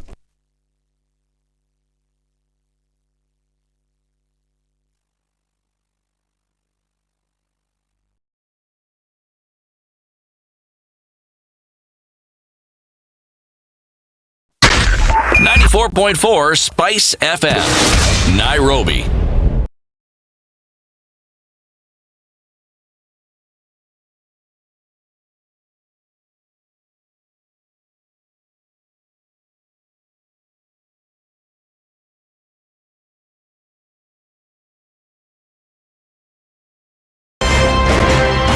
When you're impeached, you're impeached. When you're sentenced, you're sentenced. Madam Chief Justice. Until the sentence is set aside. Ukibeba vitu kwa roho utakufa. If you carry things in your heart, you will die. You've had the luxury of living for 50 years and you cannot still explain yourself. Surely. Surely. Oh my God. The reason for which you went to school and then gathered experience, that reason must be paid for. All right. Oh, okay. This level. Shape up or ship out. Levels don't change. No. Since I'm not shipping up. You're my business partner here. Shipping out. Are we talking about the ship in the bathtub? Or the ship man? Emmanuel Talabu used to tell us a story of they were in school and they've been told to write composition about a ship. His classmate raises a hand. Teacher, are you talking about the ship or a ship goat?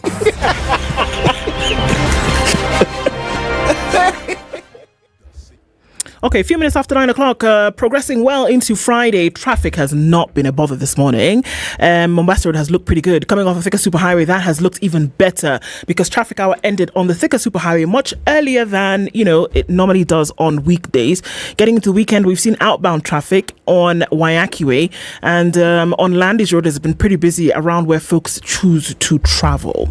Okay, what else are we looking at? A little bit on North Airport Road. It's heading out towards Outer Ring and the Eastern Bypass, and we'll probably still see some of it getting into the city, whether you're coming off Thika Superhighway, coming out of Westlands, wherever it is you're coming out of this morning. Into the CBD is where most of the activity is. We'll be out of traffic hour according to the clock in about half hour or so. Let's take a look at what it looks like then, and then let's talk on Spice FM KE on Twitter.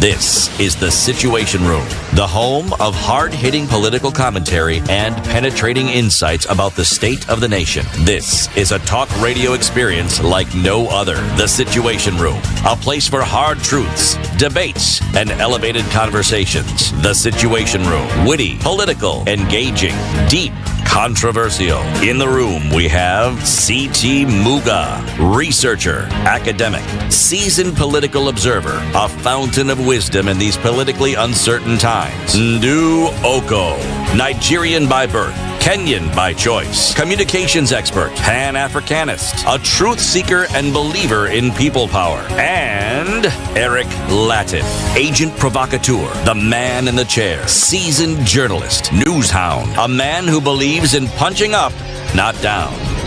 This is The Situation Room, the only way to start your day. Hour of The Situation Room for this week at 8 minutes after 9 o'clock. And as we get into the hour, I want to remind you that you can have a chance at home ownership with Centum.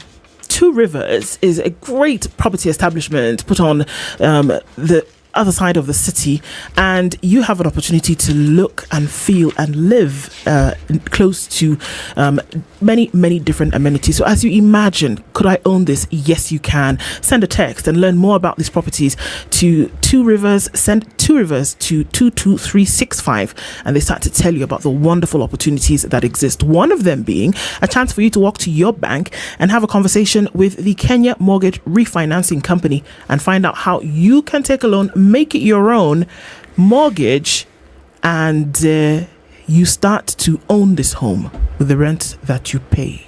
Centum, Two Rivers, 22365. Send a text today and let your dream become a reality. All right, our guest for this hour is seated, and we'll be having a conversation about INM at work. Mwihaki Washira is here with us this morning. She is the Group General Manager, Marketing and Communications, INM Bank Limited. And before we get off into that conversation with her, let's take this week's final proverb from Djibouti. Yes, a camel never sees its own hump.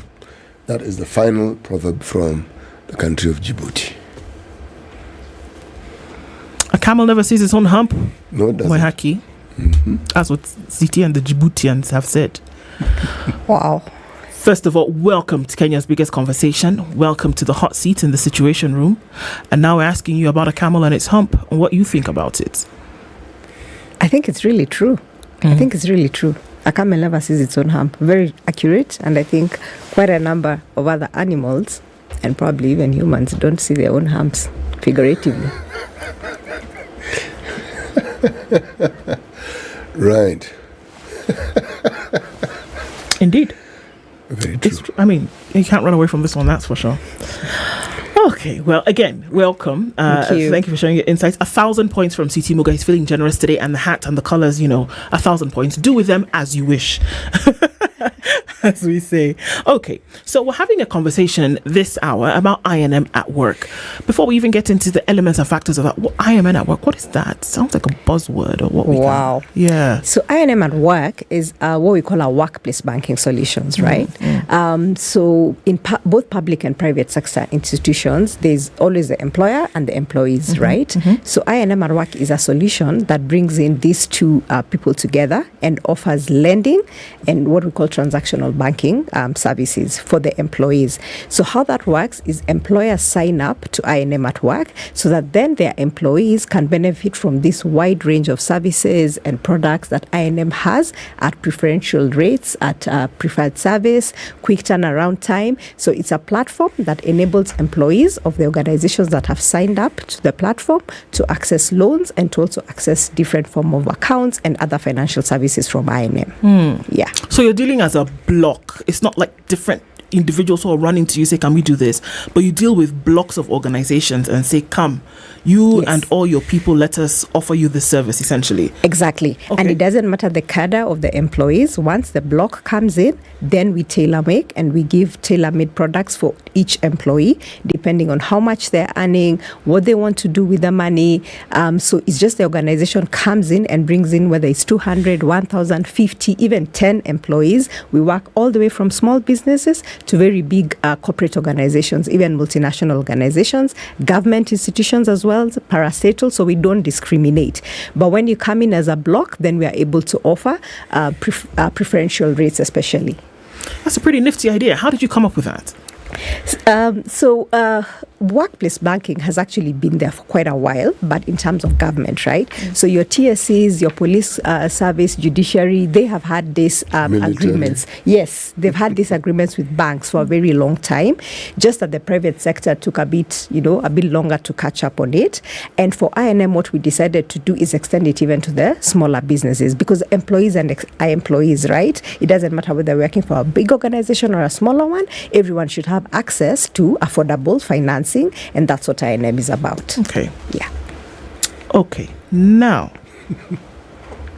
when you say that you're going to come as a block, the understanding is that if your organization comes in and says, well, we're going to have a chat with I&M, furnish this for everybody, is it guaranteed? We're just waiting for HR and the folks upstairs to sign the paperwork. Then if I walk in and say, I am employee of Ndu Oko Enterprises, come, then it is guaranteed that everybody in the office then has access to these services? Yes. So once the employer signs up as a block, then every employee has access. All that differs then is how much the employee will get, depending on their payslip, other loan obligations that they have. So there are those calculations that have to be done, and it's immediate, right? When you walk in alone, you can still access the unsecured personal loan, right? But then you'd have to be rated as your own, on your own merit, right? Based on your own payslip, you'd have to have a waiting period of about 6 months for us to assess how your account operates, how the money comes in and goes out. But when you come in through your organization and the organization signs up, it is immediate, because you open an account, your salary is coming through I&M. So the salary is being paid, the loan is being deducted at source, and you're left with the balance of your salary. So it's actually very straightforward. What hoops does the organization have to jump through to meet the requirements to be a member of this club? So what happens is the organization just meets with I&M, with the workplace banking team, and they submit organizational documents like registration documents, audited accounts, etc. And then you're onboarded onto the platform, and then submits the list of the employees that are eligible to partake of the loan, right? And then each individual employee will then apply individually and say, I'm Wihaki and organization XYZ, I want to apply for this loan. And then we just cross-match the data, and then we give you what you are eligible for, and it is disbursed immediately into your account. Once your first salary checks in, we deduct, and life goes on, right? So that's all that is required. It's a very straightforward process. Doesn't take more than a couple of days from when the organization signs up to when the individuals can start applying for the loans. Okay. You know, one of the things that we've witnessed in this country, within the banking industry, is how banks seem to have drifted away from their very fundamental business. That's the buying and selling of money. And part of the reason is because the government has presented itself as the biggest trading partner that banks have. So when it comes to individuals benefiting from banks, well, the story is that they do, but one doesn't see it as often as one did at the time. And the reference here is the President Kibaki era. Okay. Now, are we saying that when you're talking about workplace banking, that my reference is not a time of the past. My reference is the fundamental functions of a bank. Are we saying that I&M are looking and saying, we want to understand that the principal person we want to deal with is this person, and we want this person to benefit from the services that we provide. But since this person is found within a certain workplace, then we want to ensure that they benefit by virtue of being in that workplace. Correct. Is that what I hear you to be saying? That is correct. So this is one proposition that you can benefit because of the workplace, right? Because of the strength of the organization, because of coming in with numbers based on the organization, even if it's a small business, right? But that's not the only proposition that I&M gives to individuals who want to access money. So this particular one called I&M at Work or Workplace Banking, yes, you come in through the organization. However, you can still come in as yourself, right? And then apply for an unsecured loan. Just that then it would take longer because we are assessing you as an individual. We have to see how your accounts operate for the period of 6 months that I had mentioned, for example. But even we also have other propositions like loans available on the phone, like on the app. Once we have seen your banking history for about 6 months, for both small businesses and individuals, you can actually apply for a loan. We actually pre-qualify you and tell you upfront, your loan limit is X, 2 million, it's 4 million, it's 5 million. And you apply for it on the mobile phone. You don't have to come to any branch, and you repay every month. So we've got different propositions. This specific one speaks to the workplace banking because we have seen these so many organizations with so many employees. People need access to financing, but there's no vehicle that allows people to access this financing based on where they work from. It was traditionally reserved, so to say, for government institutions and parastatals for a long time. Yeah. There are businesses that probably don't fall into the category of what we are saying. For purposes of description, they may be referred to as SMEs of sorts. Now, many such small businesses may not have the audited accounts that you seek. They may not meet certain masters. How then does I&M deal with such businesses? How do you get them to the point where they can actually meet these requirements that you have, and by so doing benefit from what is on offer? So that's part of the journey that we walk with the small businesses.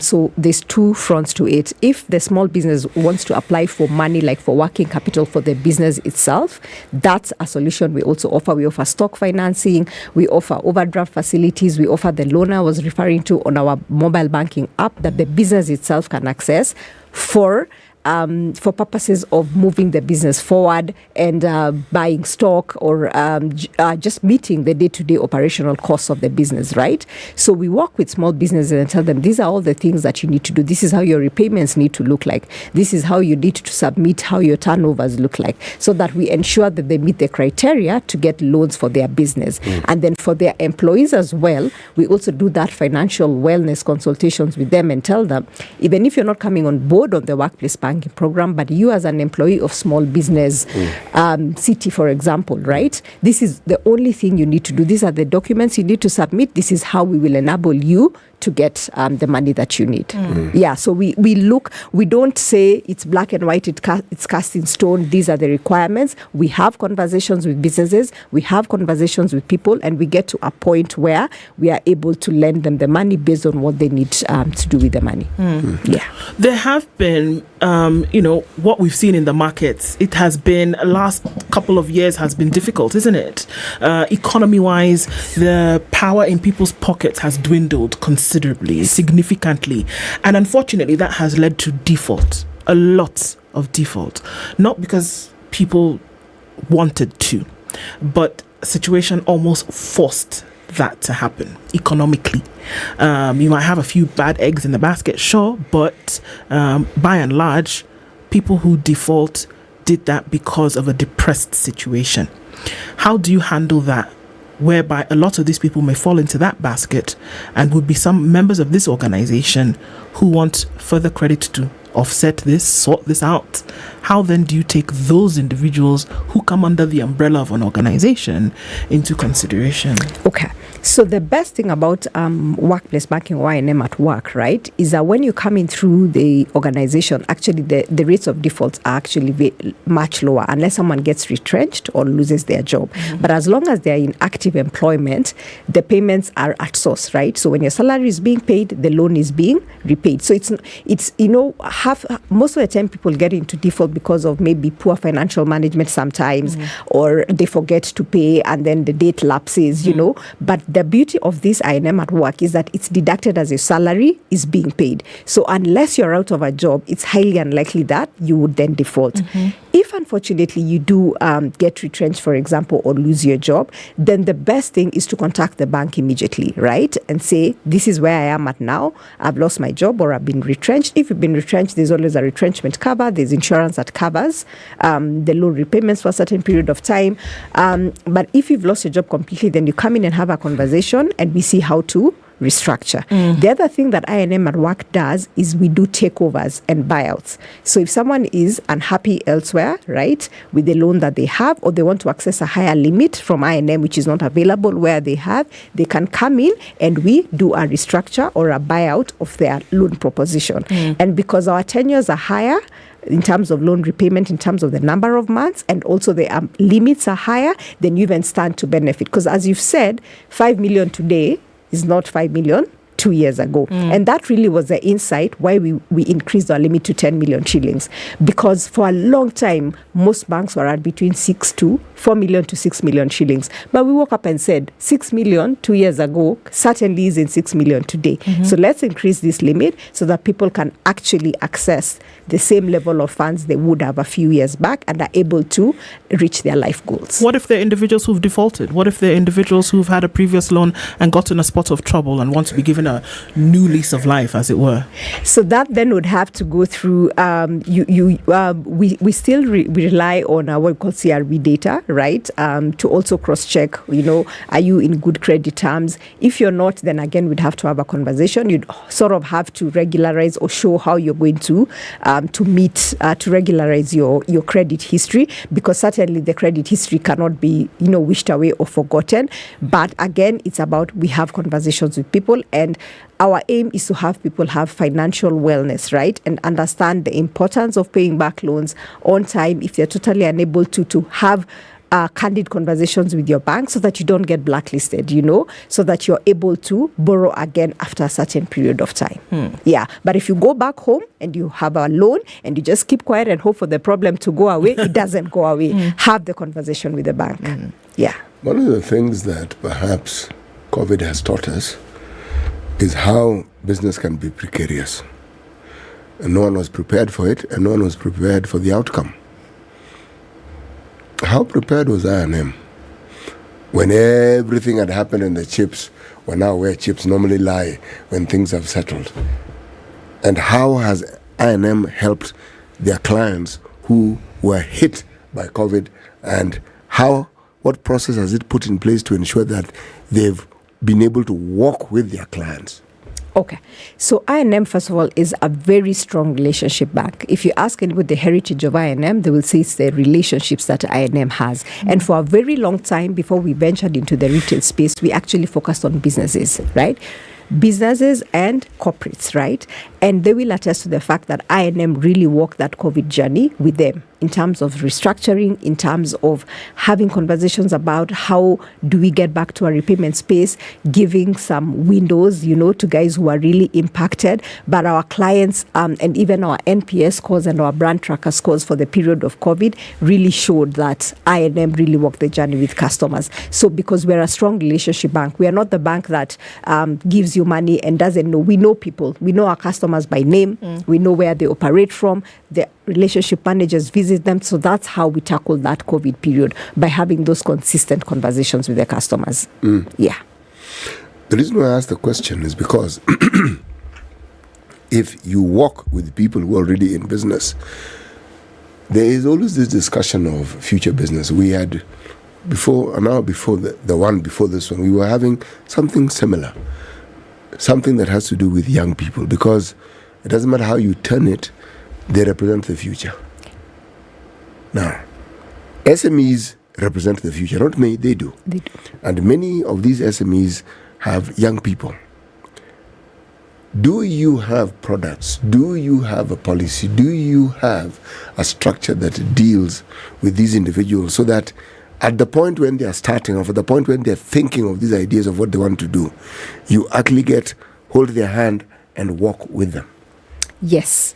We do have that, and our SME, what we call small and medium sized segment within the bank, that's actually what they do on a day-to-day basis. I would say over 50% of the businesses that they work with are either owned by the young people, or the people running them or working for them are the young people, right? And that's all the conversations that we keep having with them, right? In terms of how to manage their finances from a business perspective, how to separate business and personal finances. If you're running it as a sole proprietor, you are the owner, you are it, but you are the employee, you are the owner, you are the accountant. How do you separate these two things? Because, for example, as I mentioned, we have propositions for businesses and for individuals. So if this person actually does a good job of separating the two, they can actually access two different loan amounts or loan propositions as the business and as the individual. But if they mix everything up, then you can only access one, right? So we have those conversations with them. And with the young people, we tell them about our other propositions, home loans, for example. This is the time to start. If you start at 25, by the time 60, when the cutoff comes, this is, you have 35 years to actually buy several homes or repay. But if you wait and then at 45 then you're like, oh my, I need a home, then you only have 15 years, So having those conversations, that's what we consistently do on a day-to-day basis. Yeah. Okay. Having a conversation about I&M at work and the other, facilities, the other ideas that are available. We'll go into that when we come back from this break. June 3rd, 2023 is the date that the annual Mata Hat Run takes place. And we've talked about the fact that many, many children are born with congenital heart diseases, born with hearts that are not complete and then need surgery in order to survive. And the Mata Hospital over the years has said, look, how can we come together and make sure that we can provide much needed funds for these surgeries, for these treatments then to be available to these children. And what we say is that you can buy a t-shirt for 1,000 shillings, you can buy a cap for 500 shillings, you can buy a wristband for 300 shillings, and you can then participate in this year's Mata Hat Run and have an opportunity to put together for the much needed 120 million shillings that it's going to take to provide this heart health or this treatment for hundreds of thousands of children in Kenya today. The Mata Hat Run takes place on the 3rd of June. You can buy these and have these go towards that big pool. We're serving the tea this morning with Assis Tea, and also reminding you that you can vote for Spice FM on 15601 in this year's Kuza Awards. Spice FM as your favorite station. Vote on 15601. Don't forget that voting ends on the 28th of May. A few more days to do that. So please do that and vote for your favorite station. And let's see what happens. It's a few seconds actually to 9:30. Conversations continue after this.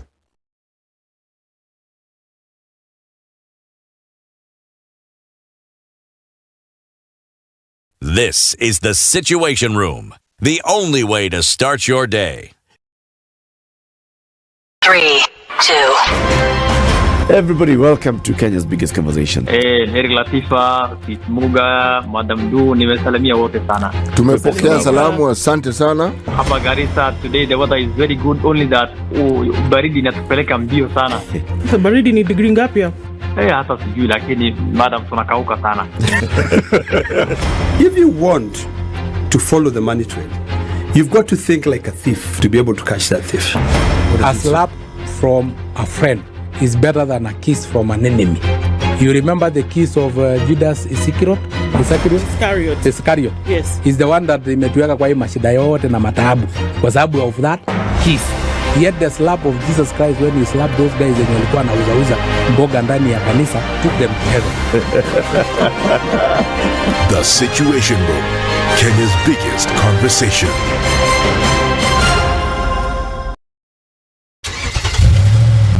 engine revs. Will you be ready to get all that petrol head enthusiasm at this year's annual Digger Motor Show?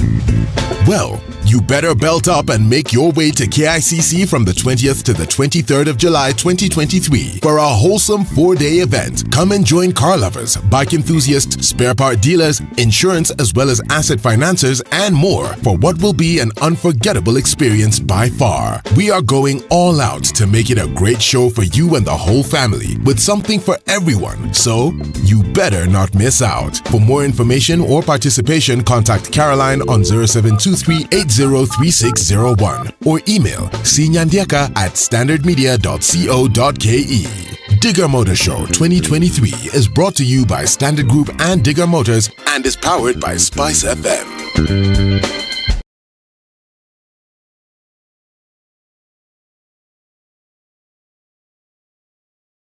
This year's Kuza Awards are here, and we are banking on you to vote for us. All you have to do is SMS Kuza for free to 15601 and vote for Spice FM as your favorite station. Remember,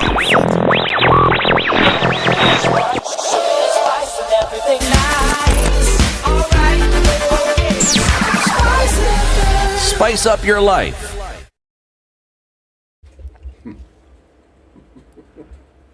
All right, sunny conditions at some parts, mostly cloudy though in Nairobi. We'll see highs of 22 and lows of 14 today. It's 17 and sunny in Nakuru. It's 16 and partly sunny in Nyeri, and at 19 sunny conditions in Eldoret, going to highs of 25.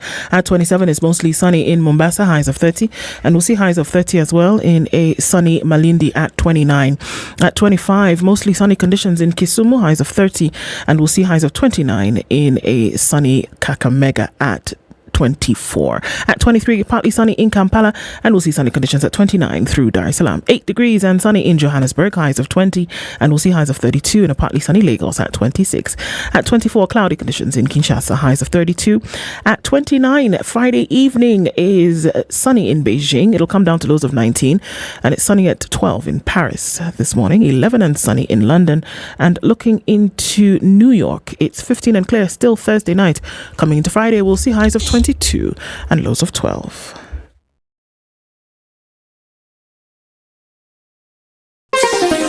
Chilled Spice.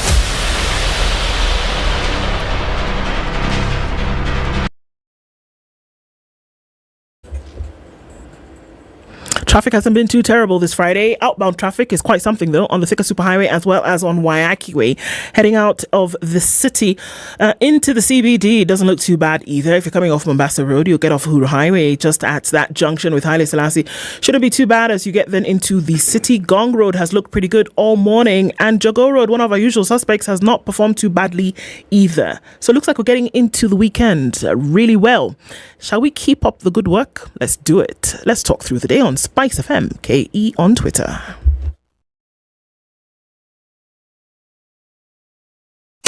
Business news with Spice FM. I'm Dennis Aseto. The International Monetary Fund said that it has reached a staff-level agreement with Kenya that would provide the cash-strapped government with access to another $1 billion in credit. Kenya is laboring under a public debt mountain of $70 billion, but its loan repayment have jumped as the local shilling slumped to all-time lows against the dollar. In a bid to ease the pressure on its finances, the government of President William Ruto has drawn up a 3.6 trillion shillings budget for 2023-2024, with proposed new taxes expected to generate 289 billion shillings. Equity Bank has been feted as the best bank in the country for the 12th consecutive year at the 18th edition of the Think Business Banking Awards. This year, Equity Bank secured the top spot in multiple categories, showcasing its performances across various sectors. The bank emerged victorious in the newly introduced ESG factor category, among others. Kenyan telecommunications companies are planning to begin manufacturing and assembling mobile phones locally. Safaricom's head of ventures, Karanja Gishiri, appearing before the Parliamentary Finance and Planning Committee, said the cheapest device will retail at 11,500 shillings. The price, however, is more than double what President William Ruto promised last year when he said the government is working on plans to have locally manufactured mobile phones retailing at below 5,000 shillings. Meta Platforms carried out the last batch of a 3-part round of layoffs as part of a plan announced in March to eliminate 10,000 roles. Meta earlier this year became the first big tech company to announce a second round of mass layoffs after showing more than 11,000 employees the door in the fall. The cut brought the company's headcount down to where it stood as of about mid-2021, following a hiring spree that doubled its workforce since 2020. Equity Afya is looking for a business development executive with a bachelor's degree in healthcare management, business administration, with at least 3 years of working experience in a supervisory role. Suitable candidates are required to send the CVs and cover letter by 31st of May 2023. Visit jobs.digger.co.ke for more information on these and other jobs. Digger Jobs, your credible and trusted jobs partner. Spice FM Business.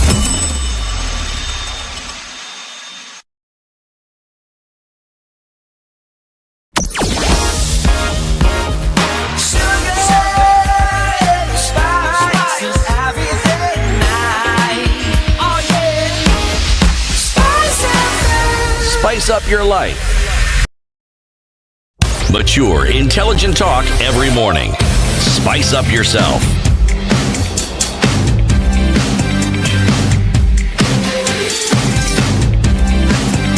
Mornings. 10 o'clock, Kenya's biggest conversation continues. We've been having an I&M at work conversation today.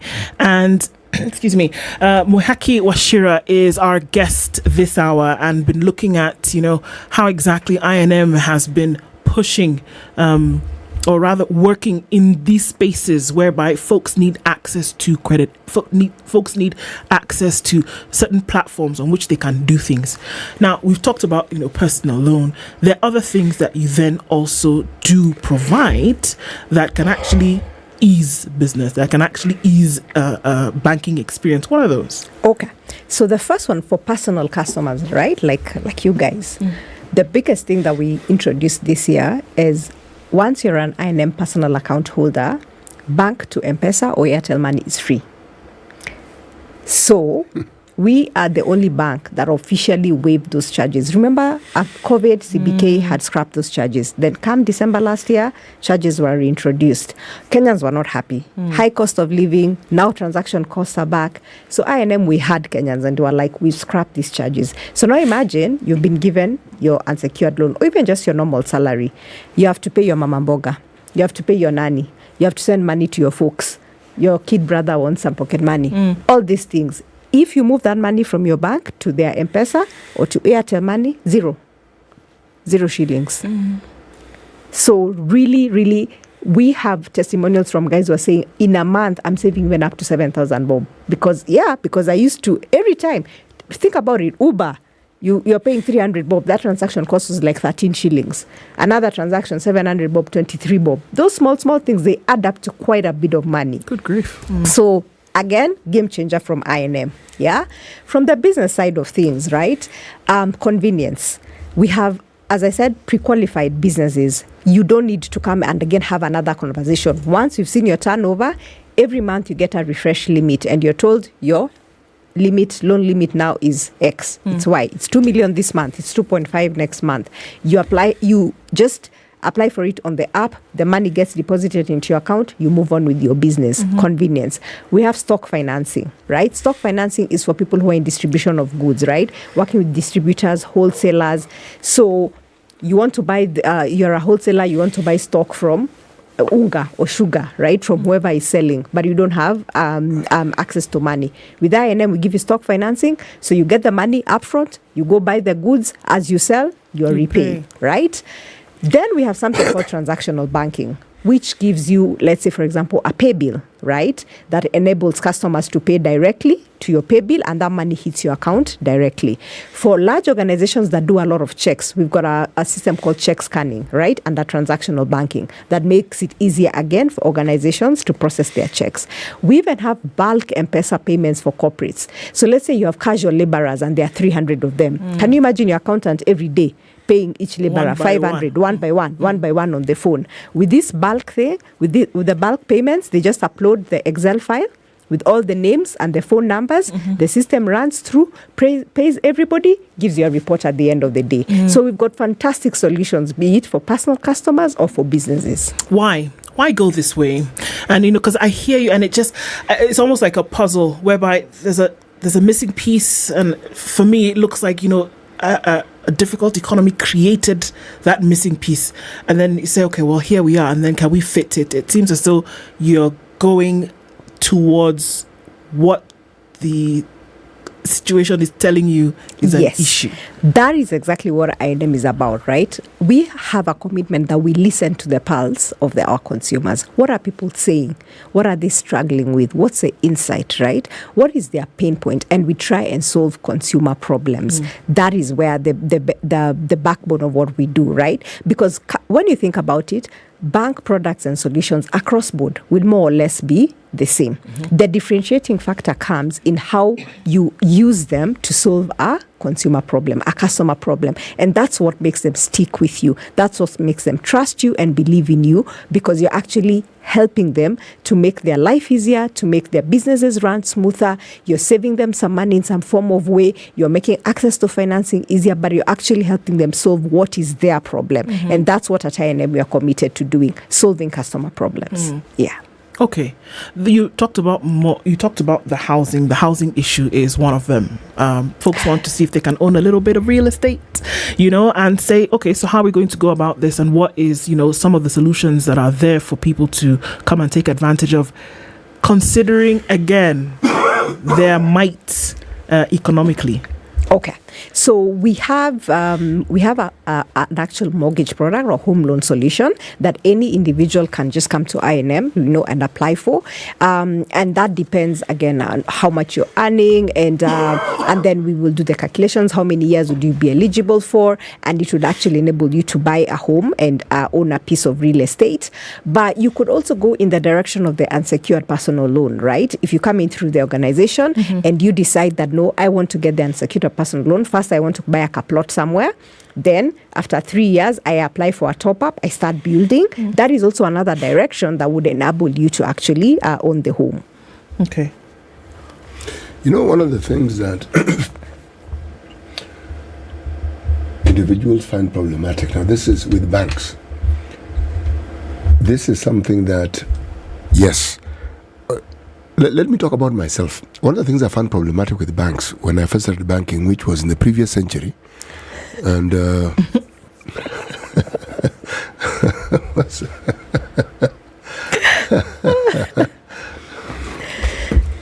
was constantly being told about bank rules and how banks the things they don't do, as opposed to the things that they do. Now, the conversation we're having with you is different because you're telling us what banks do. Now, if we were to ask about the statistics, when somebody applies for a facility or a loan, do you have a process by which you can actually tell well ahead that this person doesn't qualify and will not be able to access this? And is it communicated? And two, is there a process by which they are told, in order to access, this is what now you need to do so that this hurdle is overcome? Yes. We have that very clear process, and we actually give that feedback from the onset, right? So, for example, there are people who will come in and they've defaulted from another bank or from Fuliza or, from another proposition. So on CRB, you've been blacklisted. You've been flagged, right? And we will have that conversation with you and say, this is the reason why we are unable to lend you, because you took loan X or this, and this is what happened. In some cases, it's a system error, or it's something they actually repaid, but the data has not been captured on the other end. So we advise them, you need to go to your to either that other bank or to the bureaus and get the data sorted. If the customer is convicted that this is not the position, I actually don't have any bad debt. But if the customer actually acknowledges, yes, I have bad debt, then tell them this is how you get out of it. Because remember, nobody's blacklisted perpetually.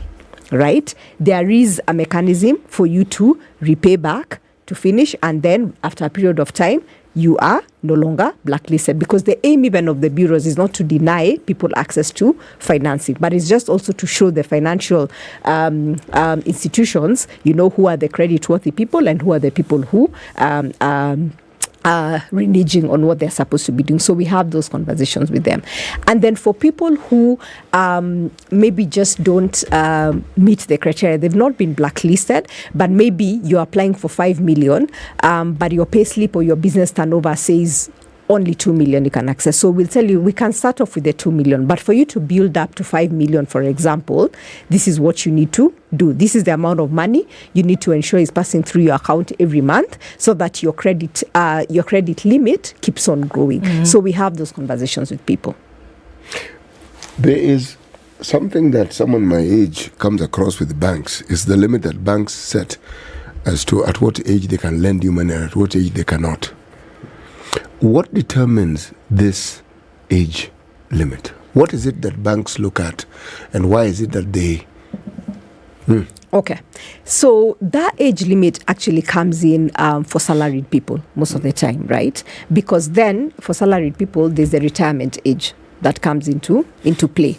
So for example, if you're getting a car loan or you're getting a home loan, right, the bank will calculate the age at which you are at to your retirement age. Because the proposition then is, once you reach retirement age, you no longer have a pay slip. You no longer have a pay slip, so will not be able to recover the loan amounts, right? But if you're in business, there is no age limit for that, because you could be running a profitable business at 70, at 80. It is about the business turnover. It is not about the age of the person running the business. So that's the only distinction. Yeah. Of people who are below the age of 30, in what category are they considered? Are they people whom, beyond just their age and the pay slip, are they considered to be, in terms of the risk factor, where does the bank put them? Okay, so if you're below the age of 30 and you are employed, then your risk factor is lower, right? Because you have a longer period to retirement, so you have many more years to pay back whatever it is that you've borrowed. If you're below the age of 30 and then you're running a business, then what comes into play is how long have you run the business for. If it's 6 months old, that business is riskier than a business that is 5 years old, for example, right?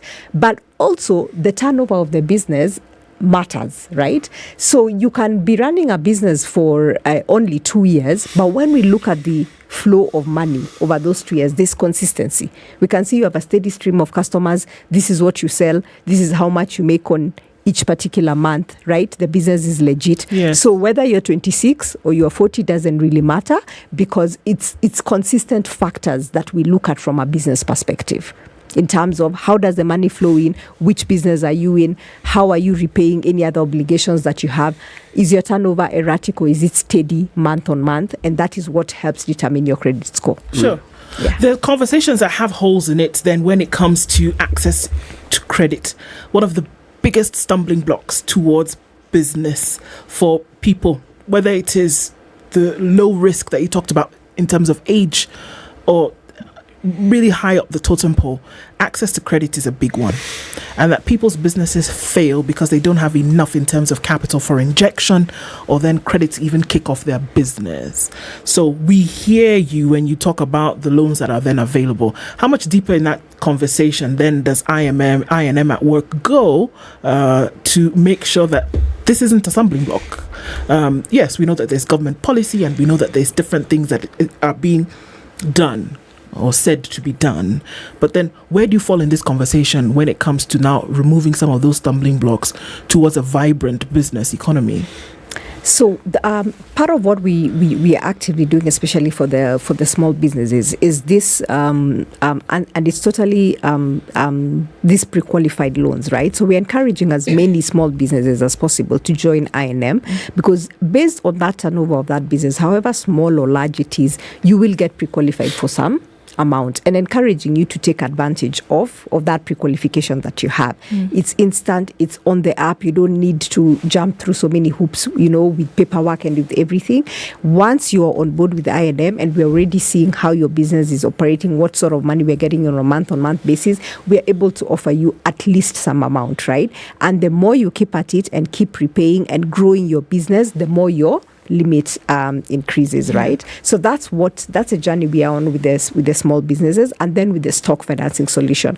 So stock financing, what we also do is we also partner with what we call the anchor clients. So we might not go and look for the small businesses themselves directly, but we go to guys who are in FMCG business, for example, or are selling phones or are selling, electronics, and tell them, the people that you resell these goods to, let's offer this stock financing solution to them. So the anchor is sort of like the, the guarantor, so to speak, right? Because this smaller person might not have the might to come to I&M directly, right? But for example, to give an example, we have that partnership with Crown Paints, we have it with Reddington. So the Crown Paints is like the guarantor, right? Because they know those guys who are buying this paint from them, right? And so they say, these are our customers. Yeah, we know them. They bring them to us, and then we offer them the stock finance solution based on the strength of our relationship with Crown Paints. Yeah. What about getting people banked? Yesterday we had a conversation, and one of the things that came out was that, again, has been said before, but still though, that, a lower percentage of the population is banked as compared to the higher percentage of the population that is unbanked.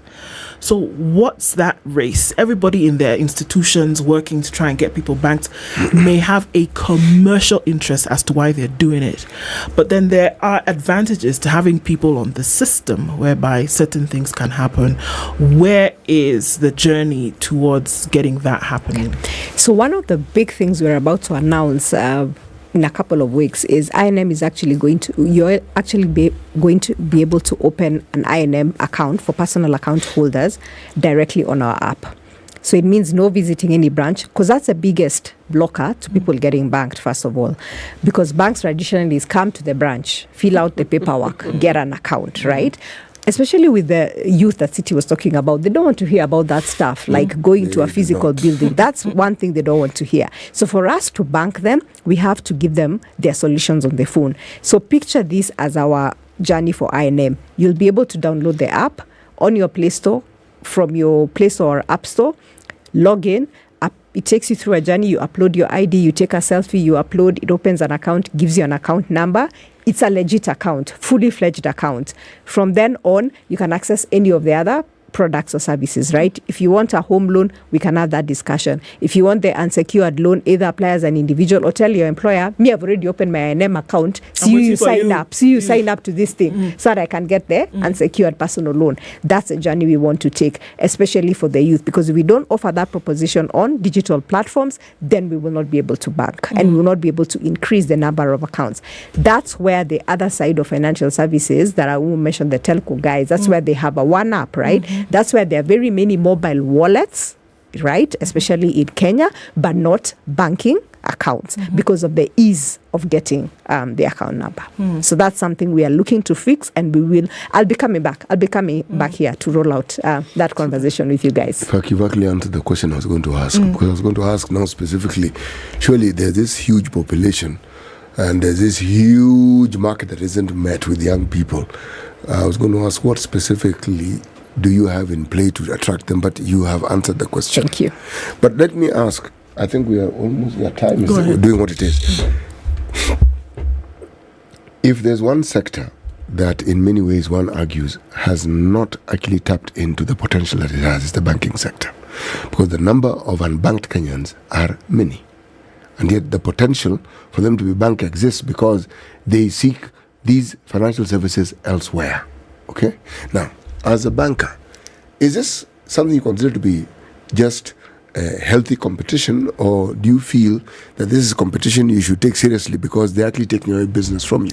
Competition we should take seriously, because yes, it is taking away business from the traditional bank, but there's also lots of opportunity for partnerships, right? With those same, like for example, with the telcos, because there's certain propositions that make sense for us to offer together bringing the strength and the might of the bank and the asset book and everything that can be offered and the ease and convenience that they offer. So there's certain areas where we can partner, to offer more pragmatic, more realistic solutions to Kenyans, especially the unbanked, especially the very bottom of the pyramid. And then there is a place where banks and as I&M that we have to stand up and take our piece of the pie just by also offering things more conveniently, more accessible, making them more accessible, but by not losing that touch that the banks have always had, which is the relationship aspect, which misses completely from the other side. Banks have been able to build up over time, especially with businesses, because of the conversations and the relationship aspect and the give and take, that leads to businesses then being able to scale up and to prosper. So that's how I would say as I&M we are approaching this situation. Banks are known to be conservative. Are you saying that banks now want to become adventurous, more specifically I&M? I think even just to speak for I&M, I'd say, without any fear, I&M is actually changing how it has always been perceived. You have banked with I&M for a long time. I bank with I&M. Exactly.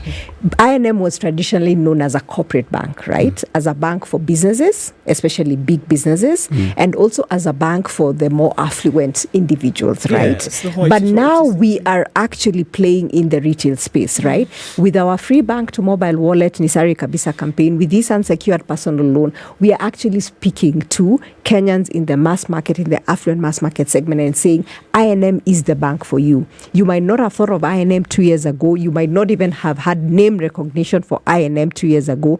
But now we are a relevant force to play with in the retail segment in the market. So yes, we are breaking out of the mold and changing the perception of the brand and actually putting money where our mouth is by offering tangible solutions and services for that segment of the market. Actually, you don't have to be specific. The thing that I found unique and exceedingly useful with I&M is your multi-currency debit card. Yes. It works seamlessly. Thank you. Yes. I know this because in the time when I used to travel, I had other cards which didn't work seamlessly. In fact, some worked embarrassingly. Yes. The lead that you don't want. No, the glare it puts on you is a glare you don't need. Yeah. But the I&M multi-currency card, I was so pleasantly surprised. It actually opened my eyes to something that I didn't know was even possible. Yes. Simply going, for instance, to a different country and seeking that currency that is usable in that country and getting it. Right. Directly from the ATM. Direct from that ATM. Now, that to me was a monumental eye-opener. And that's what I&M is about. Mwihaki Washira is the Group General Manager, Marketing and Communications, I&M Bank Limited, and has been our guest for this hour. Thank you so much for having this conversation with us. Thank you. Opening our eyes to the realities and the innovations that are being made available in this space and that folks can take advantage of. Thanks for being part of the final conversation on the Situation Room this week. Even as we go into the weekend, Monday offers another opportunity to come back and have Kenya's biggest conversation. Well, before we go, we want to remind you that the Matter Heart Run takes place on the 3rd of June.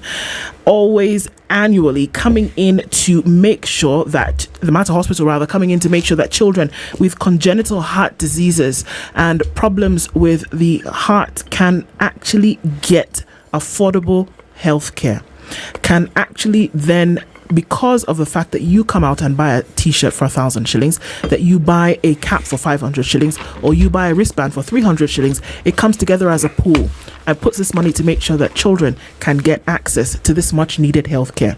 Naivas supermarkets have this merchandise available, and you can, as you do your shopping, get some of that merchandise and participate in the Heart Run that takes place next week, Saturday. That is June the 3rd. Thanks for keeping it the Situation Room, Kenya's biggest conversation this week. Getting into the weekend, have a wonderful one. Sugar and Spice comes in at 10, and then at 11 rather. And then getting into the weekend with Edward Quach on the Spice Drive. 00 Direct joins you tomorrow, and evenings with Jimmy in the weekend. It's Spice FM. Thank you for keeping it with us this week. Goodbye. It's 10 o'clock.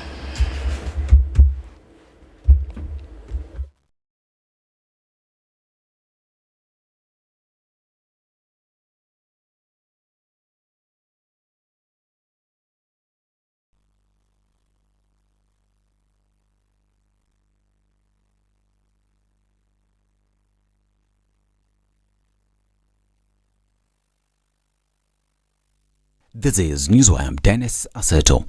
President William